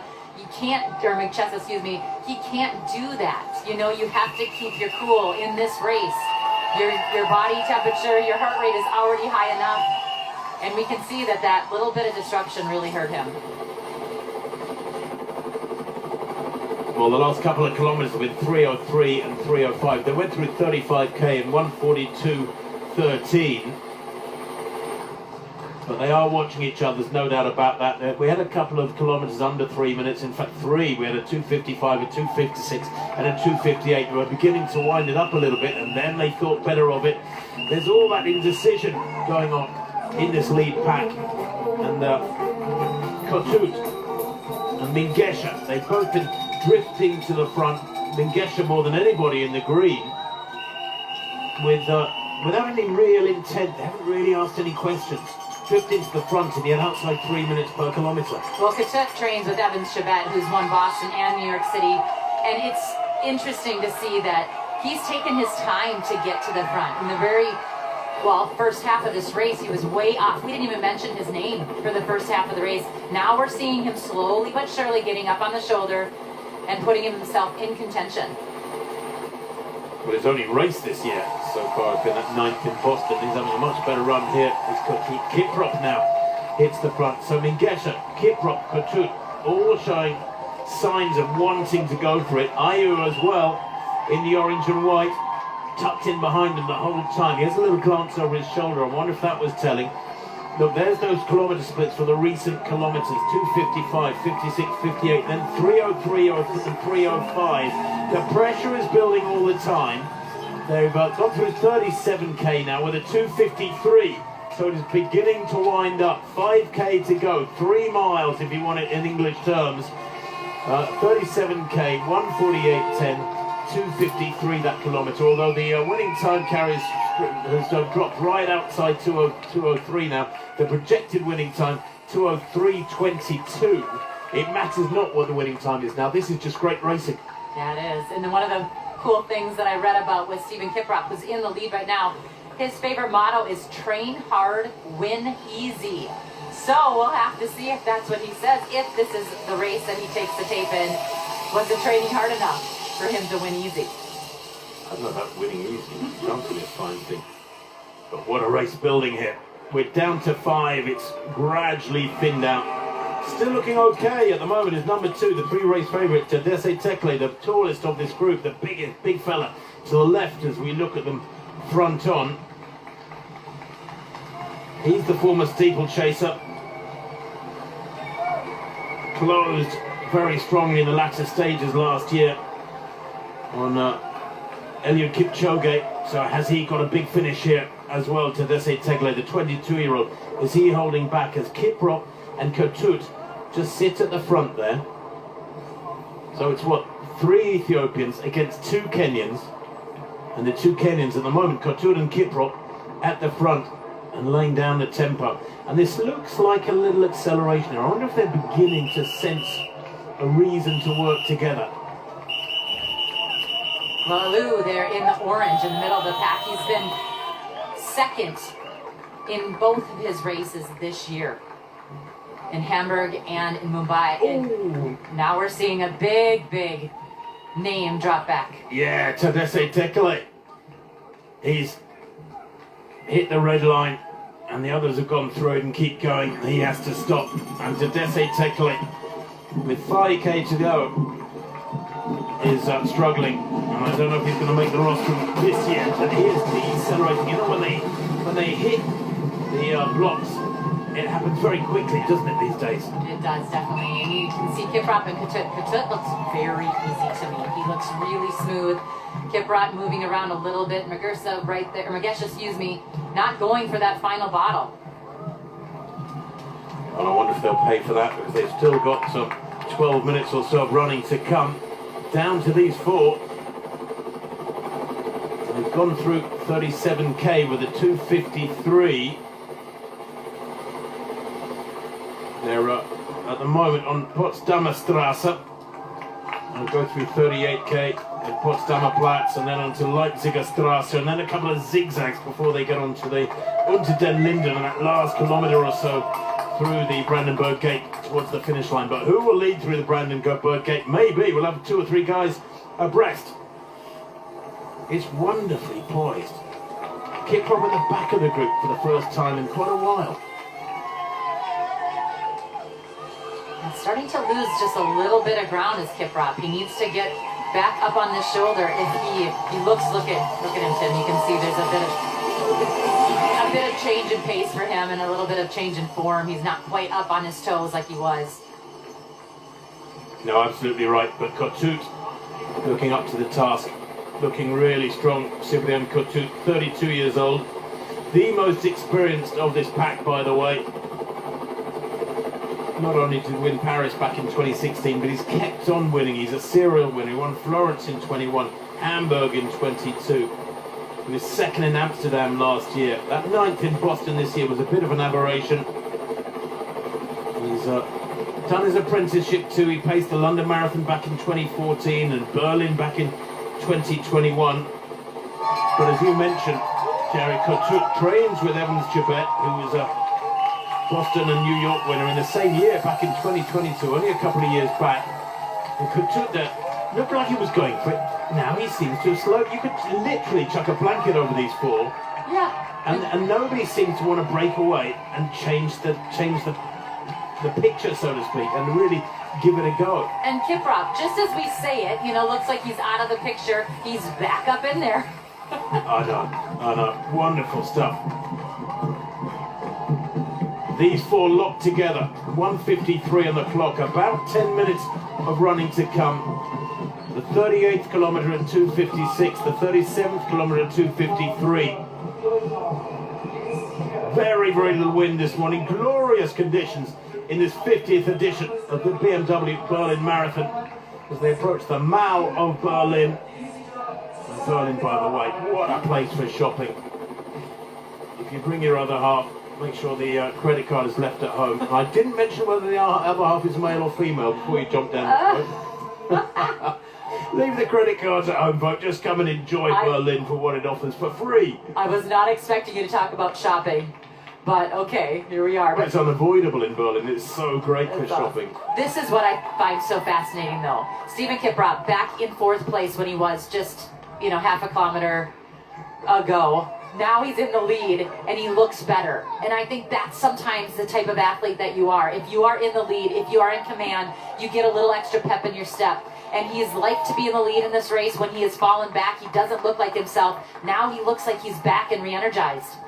Absolutely. And maybe just a little bit more fire in his belly carry with that frustration, with that knee injury that kept him out of the sport for more or less 4 years. He paced London Marathon back in 2019. We knew he had a huge potential, and then he had to sit things out with that knee problem and eventual knee surgery. Mengesha's just sitting there again. He hasn't looked real smooth to me in the last few kilometers, but he's as tough as nails and he's holding on. Now, being tested is Alu in the orange and white rather, in the background. Third place in Hamburg, or second place in Hamburg back in April with a 2:05. 3 marathons last year though. I wonder if that would have taken its toll. He ran 2:05 in Dubai and 2:11 in Lanzhou for a third place, and then 2:08 in Amsterdam last year. So this is, I know the shoes protect the legs and athletes can do more races and recover faster, but you can't go to the world too often because, relatively speaking, you're still digging very deep in a marathon. Yeah, and that was in 2023. 2024, this is already his third marathon here too, so a lot of racing for Alu.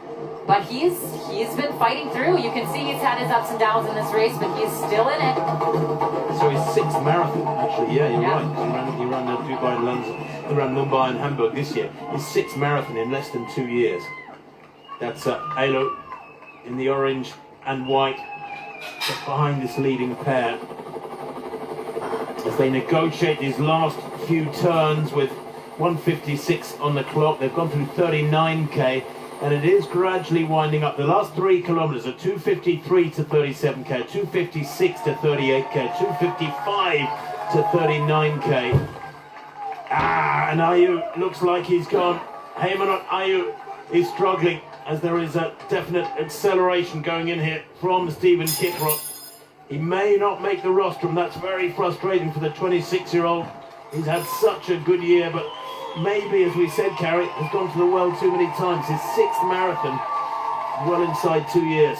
Well, every time Steven Kiprop gets to the front of the pack, the pace gets faster, and that's when you see the likes of Alu start to move backwards. But we'll have to see what happens here again. If Kiprop keeps the pressure on, 2K to go.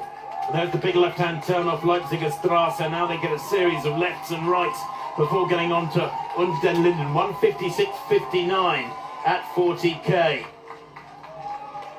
1:56.49, and that is a projected winning time of about 2:03.20, but they will accelerate from here. They'll probably get down towards the low 2:03s as Kiprop has another little glance over his shoulder there. Kotut is matching him stride for stride. And Mengesha, who, frankly, if you look at the last 30 or 40 minutes, has looked the most keen to get going, hasn't he? He's been at the front the most. Yeah, he likes to be up front, it looks like, but he has been a real class act in this race. I think, he had a little bit of a jostling there with Candier and kept his cool. Then he got into the front, tried to drop him, and he did. I think he'll be proud of his racing so far, but can he get into the lead again? He keeps kind of cutting these corners short. And he's having to work his way back into his rhythm every time he turns a corner. It almost is that the other two around him take the corners a little bit wider, and I'm wondering if that's starting to bother him a little bit. I don't know, but 40k done. Some 58,000 runners behind them. This could yet prove to be the biggest marathon in history today, this 50th edition of the BMW Berlin Marathon, as we get to the real business end of this men's elite race. Kotut now hits the front. Mengesha still looks calm, matching him stride for stride. Cyprien Kotut, the 32-year-old, has got plenty of wins behind him. The youngest of 9 siblings. Last year's second place in Amsterdam was a personal best. It was his only race in 2024. He comes here pretty fresh, Kotut. 9th in Boston back in April, but that was many months ago now. And Kiprop beginning to drop back as he hit the blocks. Kiprop, who's looked so strong over this last half hour or so, has hit the front several times. It has been very, very hard to call, impossible to predict who would kick on and take the win, and it still is, because we're down to 2, but there's 4 men very, very close together. Carrie, place your bets. I'm going with Mengesha. I think that he has been the one that's wanted to be in the lead, wanted to take charge over the first half of this race, and then now he's kept his cool, and he's been just sort of handling this race. He looks good, eyes down, but Kotut, he looks great as well. They both look good, Tim. Well, Kotout with the armbands for warmth, looking strong with that slightly strange arm carriage, really wide and high arm carriage. Mengesha looks the more relaxed of the two, I have to say. Milkesa Mengesha just matching him stride for stride, and he's staying just about half a metre behind Kotout most of the time, letting the Kenyan call the shots and then presumably planning to respond when it suits him. Will he get the timing right? 2 hours on the clock. They now have gone through 41k. That was a 2:56. The last 3 kilometre splits, 2:55, 2:55, 2:56. They have picked it up, and the gap back to Kiprop growing all the time. It's about 40 metres now with this leading pair. They take a left now, and this is effectively the finishing straight.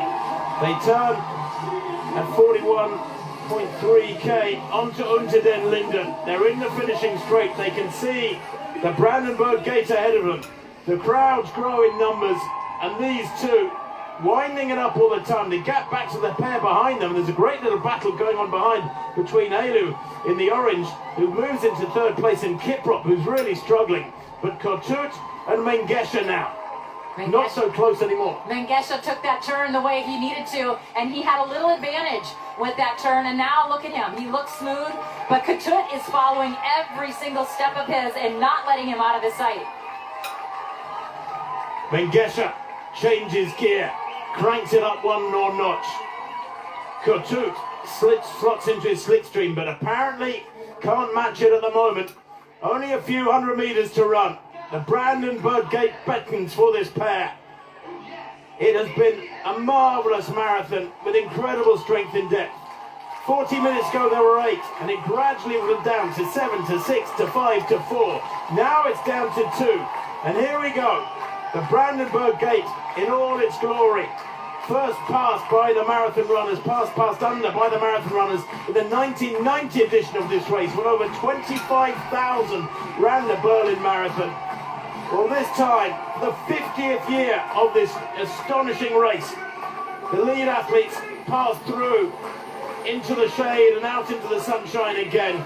And it does look like Milkesa Mengesha, the 25-year-old Ethiopian, is going to take glory here in Berlin. The stride is long, the purpose is there. A little glance over his shoulder.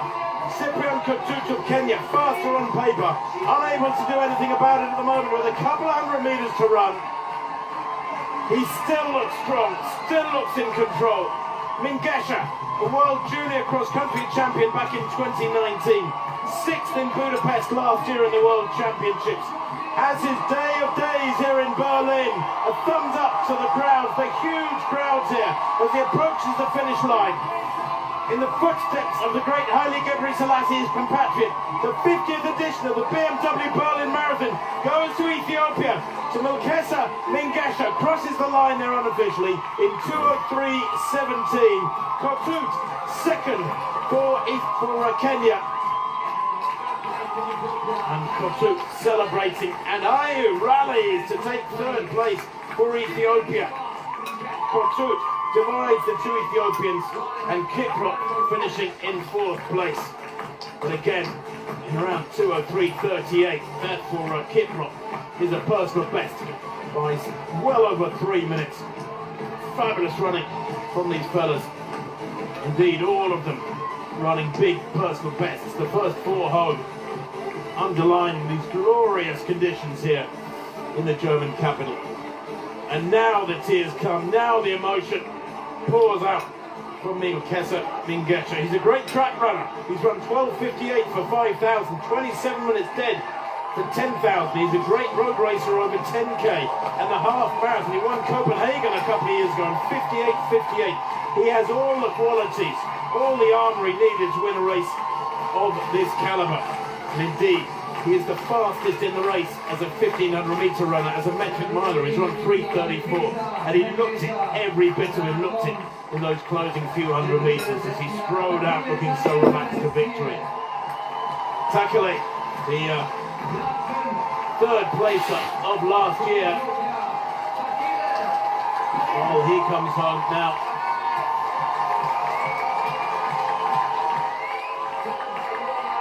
looks like fifth place for Takle behind Mengesha, Kotut, Alu and Kiprop.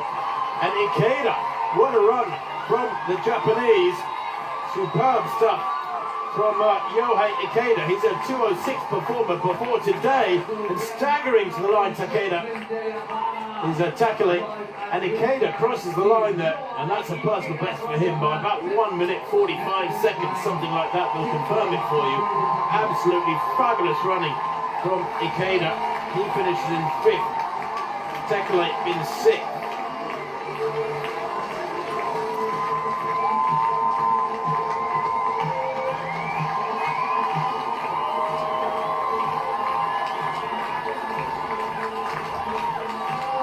Well, the crowd roaring these athletes home as well they should. There's still only 2:05.50 on the clock, and athletes pouring home, wearing 37.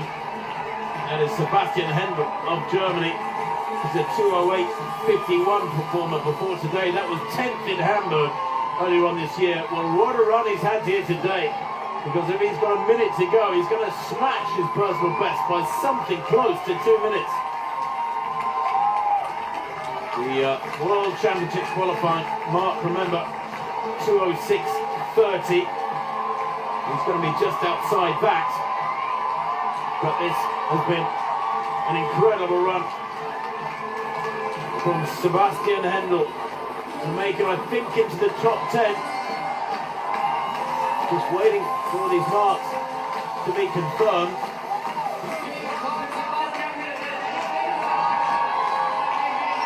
Kiprop was 4th. Kiros, Haramariam Kiros was 5th. Ikeda was 6th. Takale 7th. We saw him staggering over the line. Rumasom 8th in 2:05.37. Anchari, Enoch Anchari 9th, 2:05.53. And look at Sebastian Hendel getting deserved applause from the tens of thousands of Berliners on the home straight. He will approach the line. He comes here today with a personal best of 2:08.51, and Hendel is going to break that by well over a minute. Enjoying his last couple of 100 metres, and breaks the tape there as the winner of the German title, 2:07.32 unofficially. What a run from him. Sets a personal best by about a minute and 20 seconds.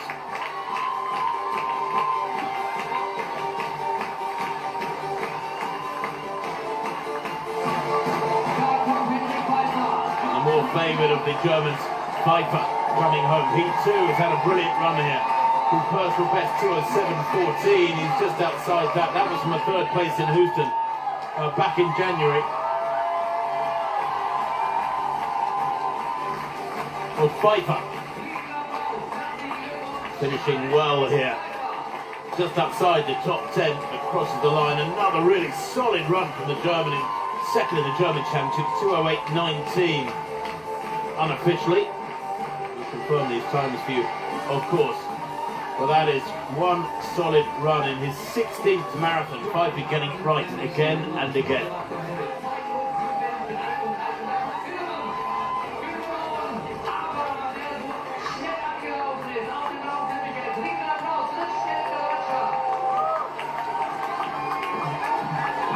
They continue to pour across the line, and still inside 2:09. Philemon there, having a really solid run. Philemon Abraham, he finishes unofficially about 2:08.54. I can tell you that Sebastian Hendel's time, the leading German, is 16th place, 2:07.33.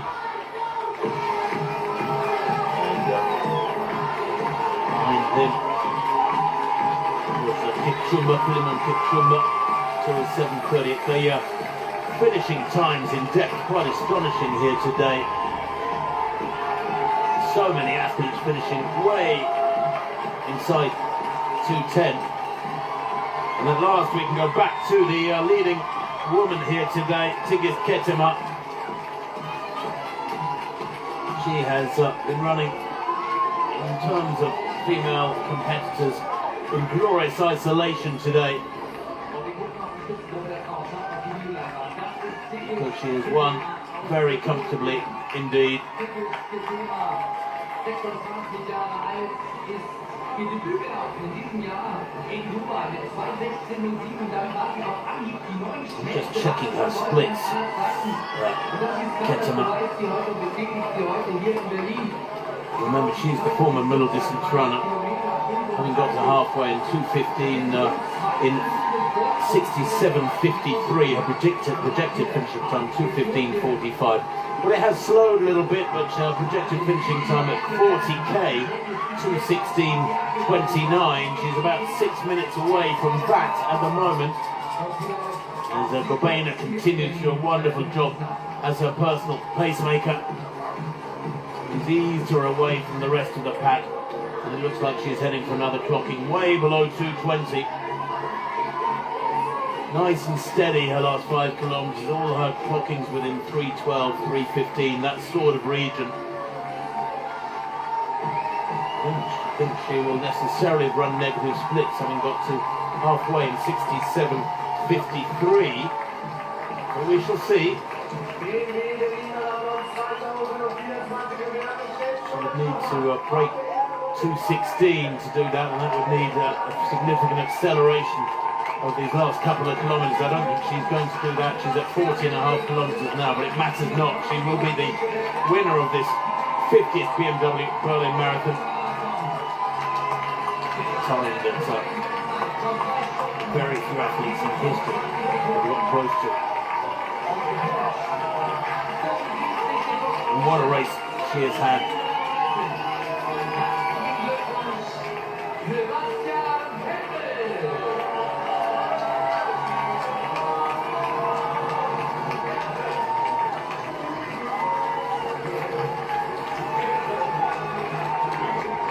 Still looking strong. There's real strength and power in that stride. Lovely rhythm.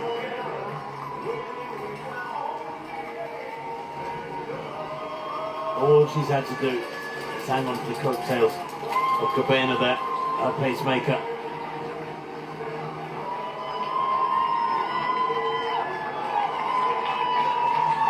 But all her splits through the second half of the race have been very, very similar, all in the 3:15, 3:18 range, a couple of 3:12s, a 3:10 here and there. But it's been metronomic running from Tigist Ketema. She planned a personal best here today. That would be 2:16:07, an improvement on that from her win in Dubai last January.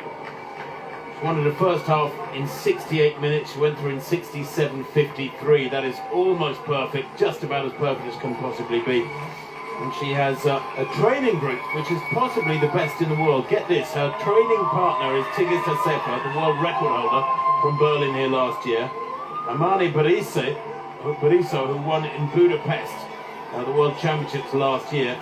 And a certain Tamarat Tola, who was the Olympic champion in Paris just a few weeks ago.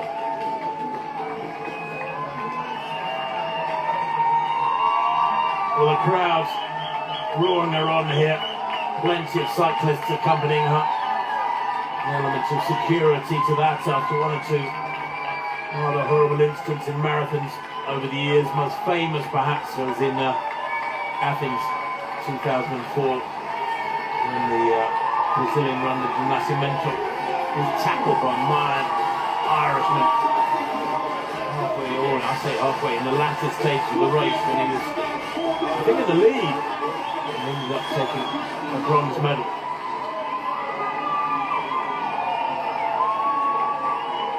Well, this is a truly dominant run from Tigist Ketema today.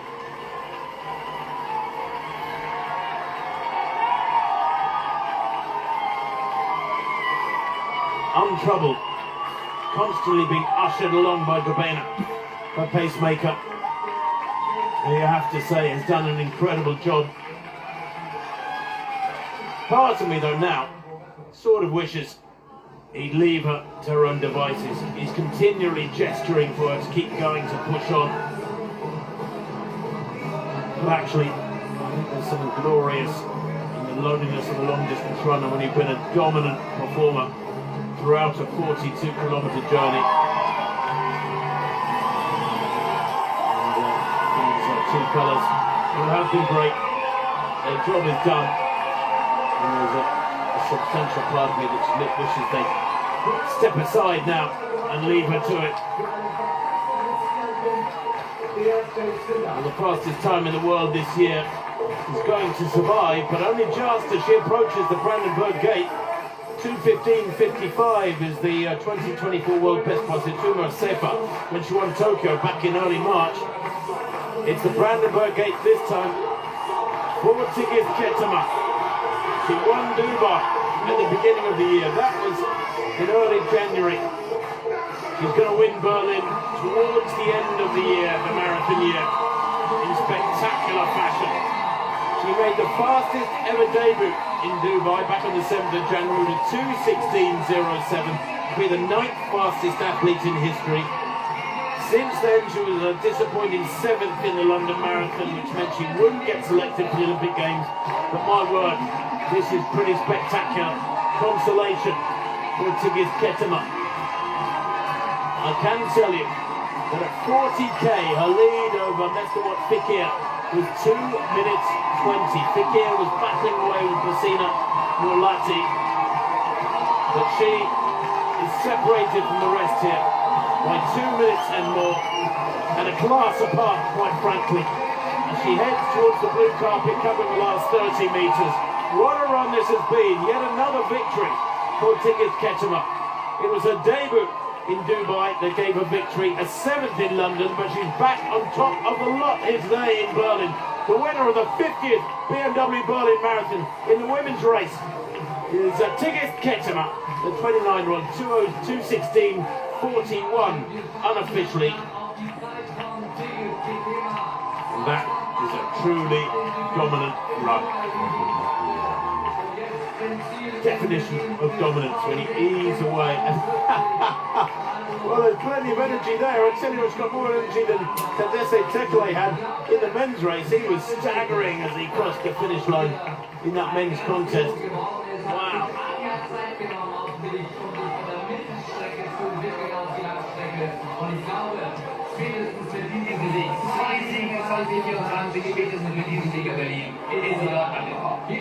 Another Ethiopian name added to the list of great champions here in Berlin. She almost looks in shock, unable to smile, but I'm sure the joy is deep in there. Mark Milder, he took over as race director from his father, Horst Milder. What a family they have been to take this race into the 21st century.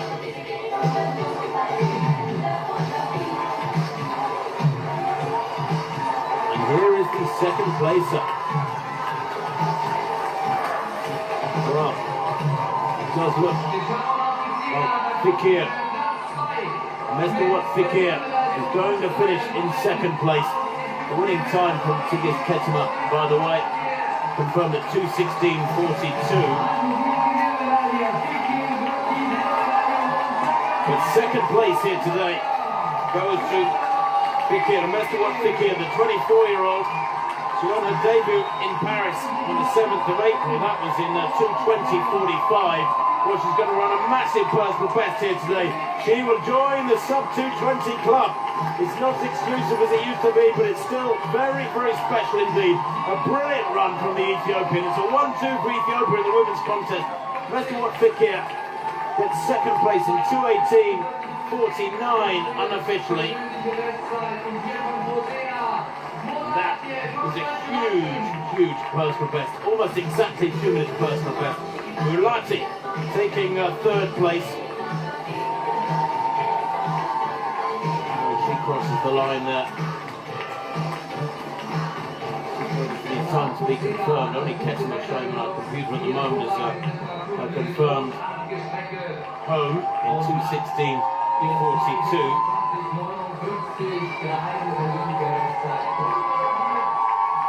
Bosena Mulati, not one of the favoured athletes. Her personal best, the 22-year-old, coming here was 2:26.59. She's just broken 2:20. Fikir 2:18.48. That is a huge personal best for her. 2:18.48 in second place, and Mulati third, 2:19 exactly. That is just unbelievable. 2:19 exactly. Her previous best coming here today, 2:16.59. She's just taken 8 minutes off her lifetime best. Well, and Aberu Ayana, 2:21.54 her personal best. She improves that by a minute and a half here today and more in fourth place. 2:20.19 we'll say unofficially. That'll come up very shortly. We'll be able to confirm that for you. But boy oh boy, that's a 1, 2, 3, 4 for Ethiopia in the women's race.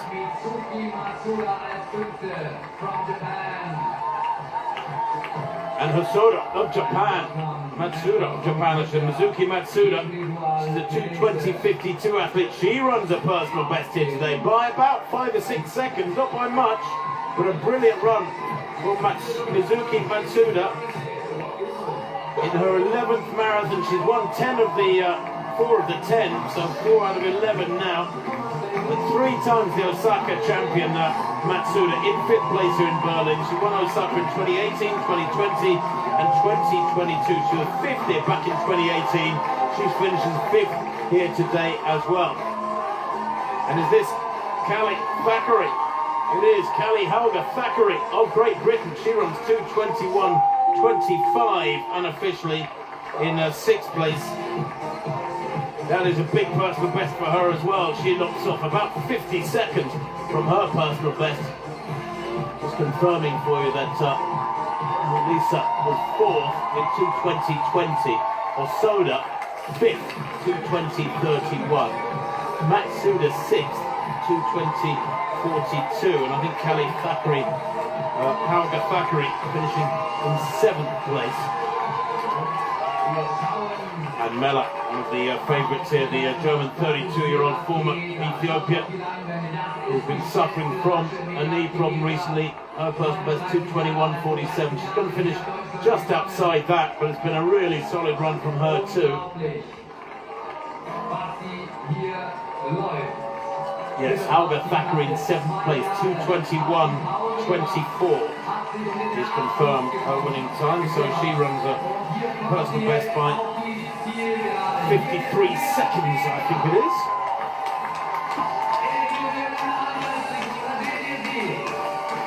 Brilliant running from the Briton. Elevate herself further up the British all-time list. And Mela Kejeta, well, she dropped out of the Paris Olympic Marathon at around 15 kilometres with stomach problems.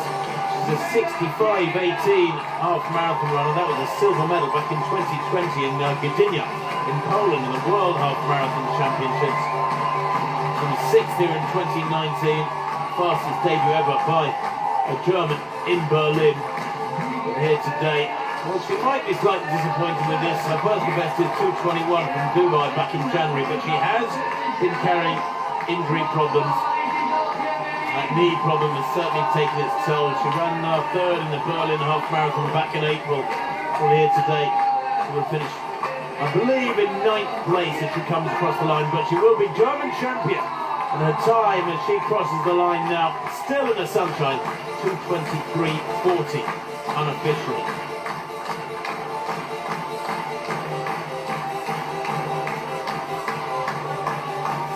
It looks like she's finished in 9th place there.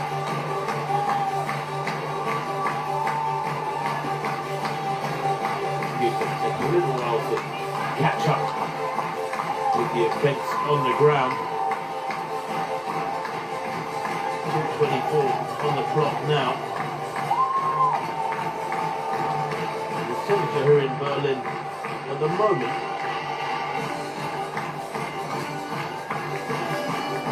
well, it's only 7 degrees. In fact, so just checking. It's gone up to 13 degrees here in Berlin now. So still glorious weather for marathon running. Not too warm, not too cold, absolutely perfect.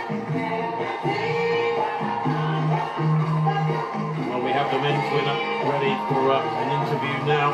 What a run it was. What an incredible run it was by Mengesha.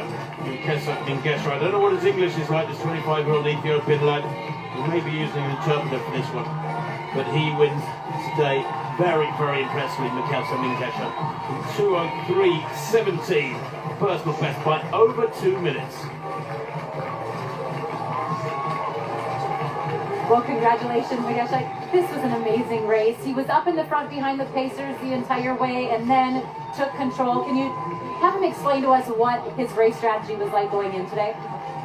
መጀመሪያ ከፔሰሮቹ ከሚያስሮጡት ኋላ ሆነ ቆይተ ከዛ በጣም በጥሩ ሁኔታ ማለት እንዴት ነበር አላማ የነበረው ስትራቴጂ ከመጀመሪያውኑ እንደዛ ነበር ያስበው የገባው? እሺ እኔ በጣም አመሰግናለሁ። ለምን እኔ ለዚህ በጣም ፈጣን ሰዓት ለመሮጥ በጣም ዝግጅት አድርጋለሁ። በጣም ሰርቻለሁ። ለምን ቦታም ጥሩ ስለሆነ እዚህ ለመሮጥ በጣም ምኞት አለኝ ነበር።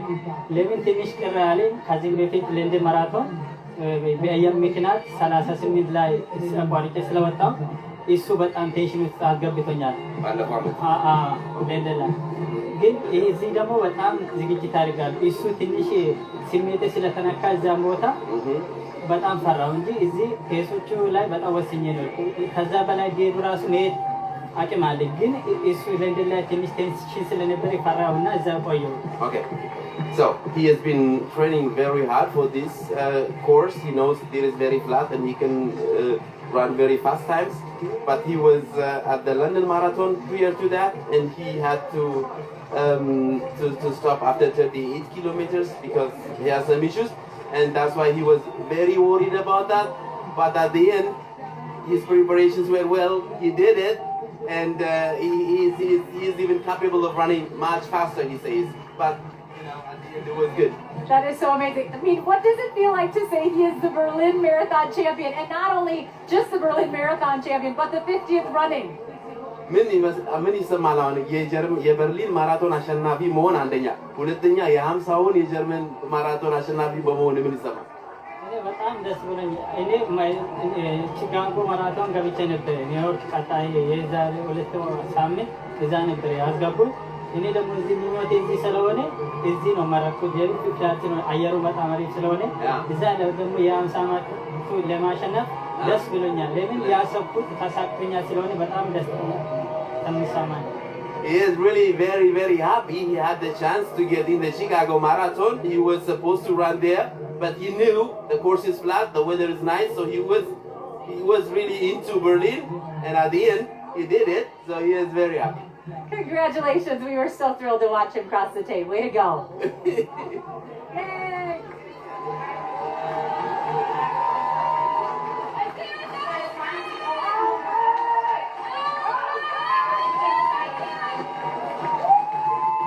And their humility is always evident. That's a lovely smile to end an interview from Mengesha Mengesha. There's the result, confirming the win for the Ethiopian Mengesha Mengesha in the 50th edition of the Berlin Marathon, the BMW Berlin Marathon, 2 hours, 3 minutes and 17 seconds. It was a personal best by well over 2 minutes for the 25-year-old, ahead of Kotut of Kenya and Haymanot Alu in 3rd place of Ethiopia. Kiprop of Kenya takes 4th and Kiros of Ethiopia 5th. With the best of the rest, the Japanese Yohei Ikeda in 6th place, 2:05.12. Sebastian Hendel, the best of the Germans, 2:07.33. That was a big personal best for Sebastian Hendel. It was about 1 minute and 18 seconds off his lifetime best in glorious conditions in the German camp. A little bit of wind about. Look at those flags blowing close to the top of the Hotel Adlon there in the background. And the winner of the women's race, well, in spectacular style, truly dominant style, was Ethiopia's Tigist Ketema in 2:16.42. And Carrie is now down with her. Let's get her reaction.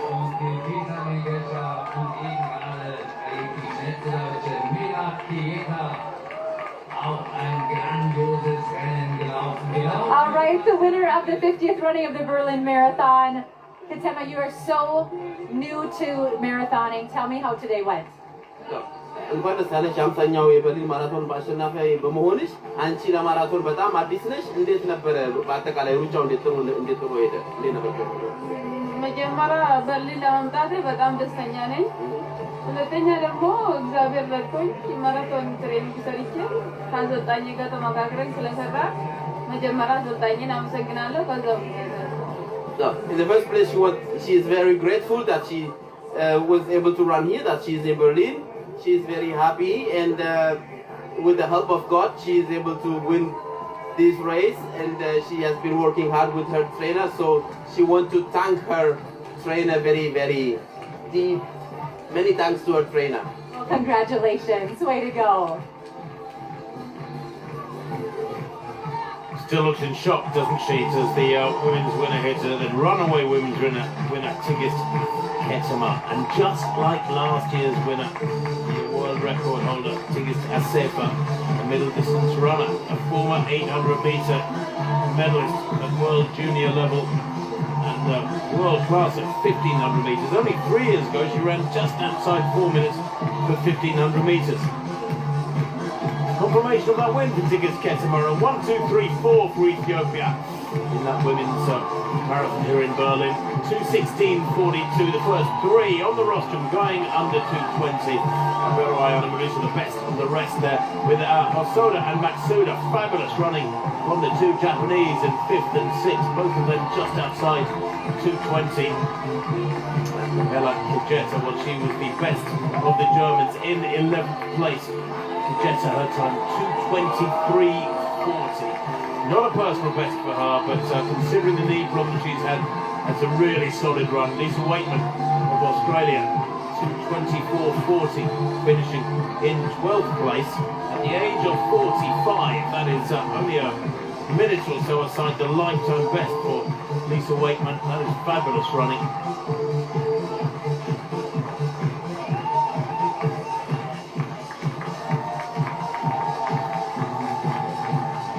This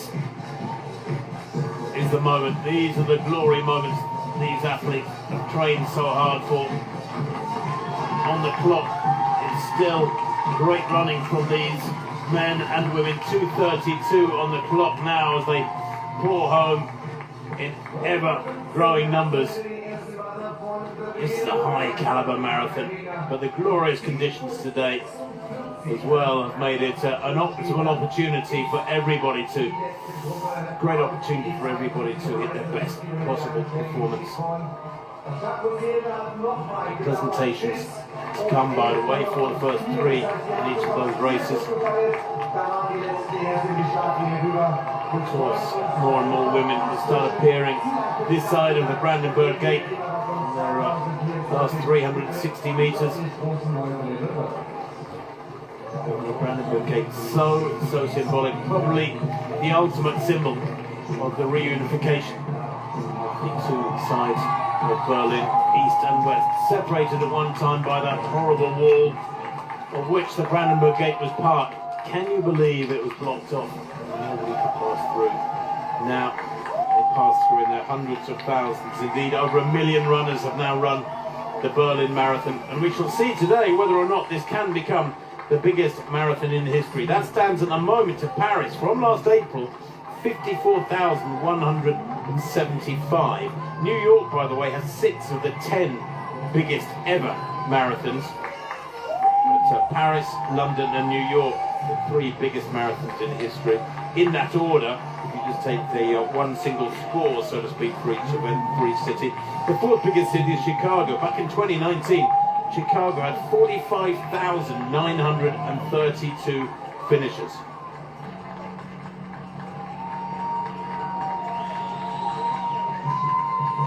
Well, these athletes coming home to great performances in the majority of cases, and it's all down to brilliant organisations that shut down a capital city, put on an event of this scale is a truly amazing achievement. 1.13 million finishers at the Berlin Marathon prior to today. That's going to climb up quite a chunk.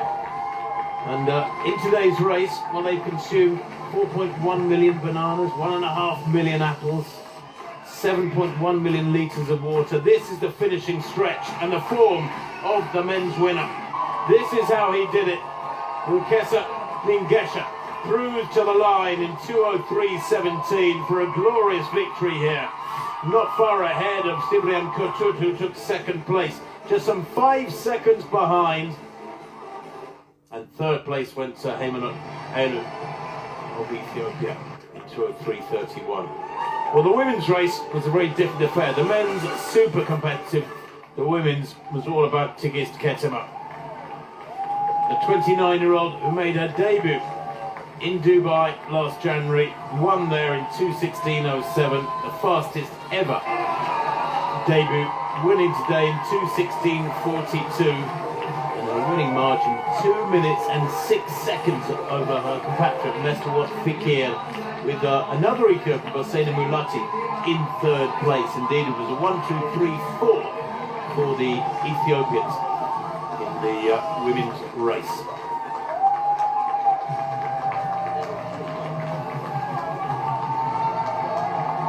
Smile. Well, there's ample reason to smile for what's been achieved today. A fabulous race by dozens and dozens of elite.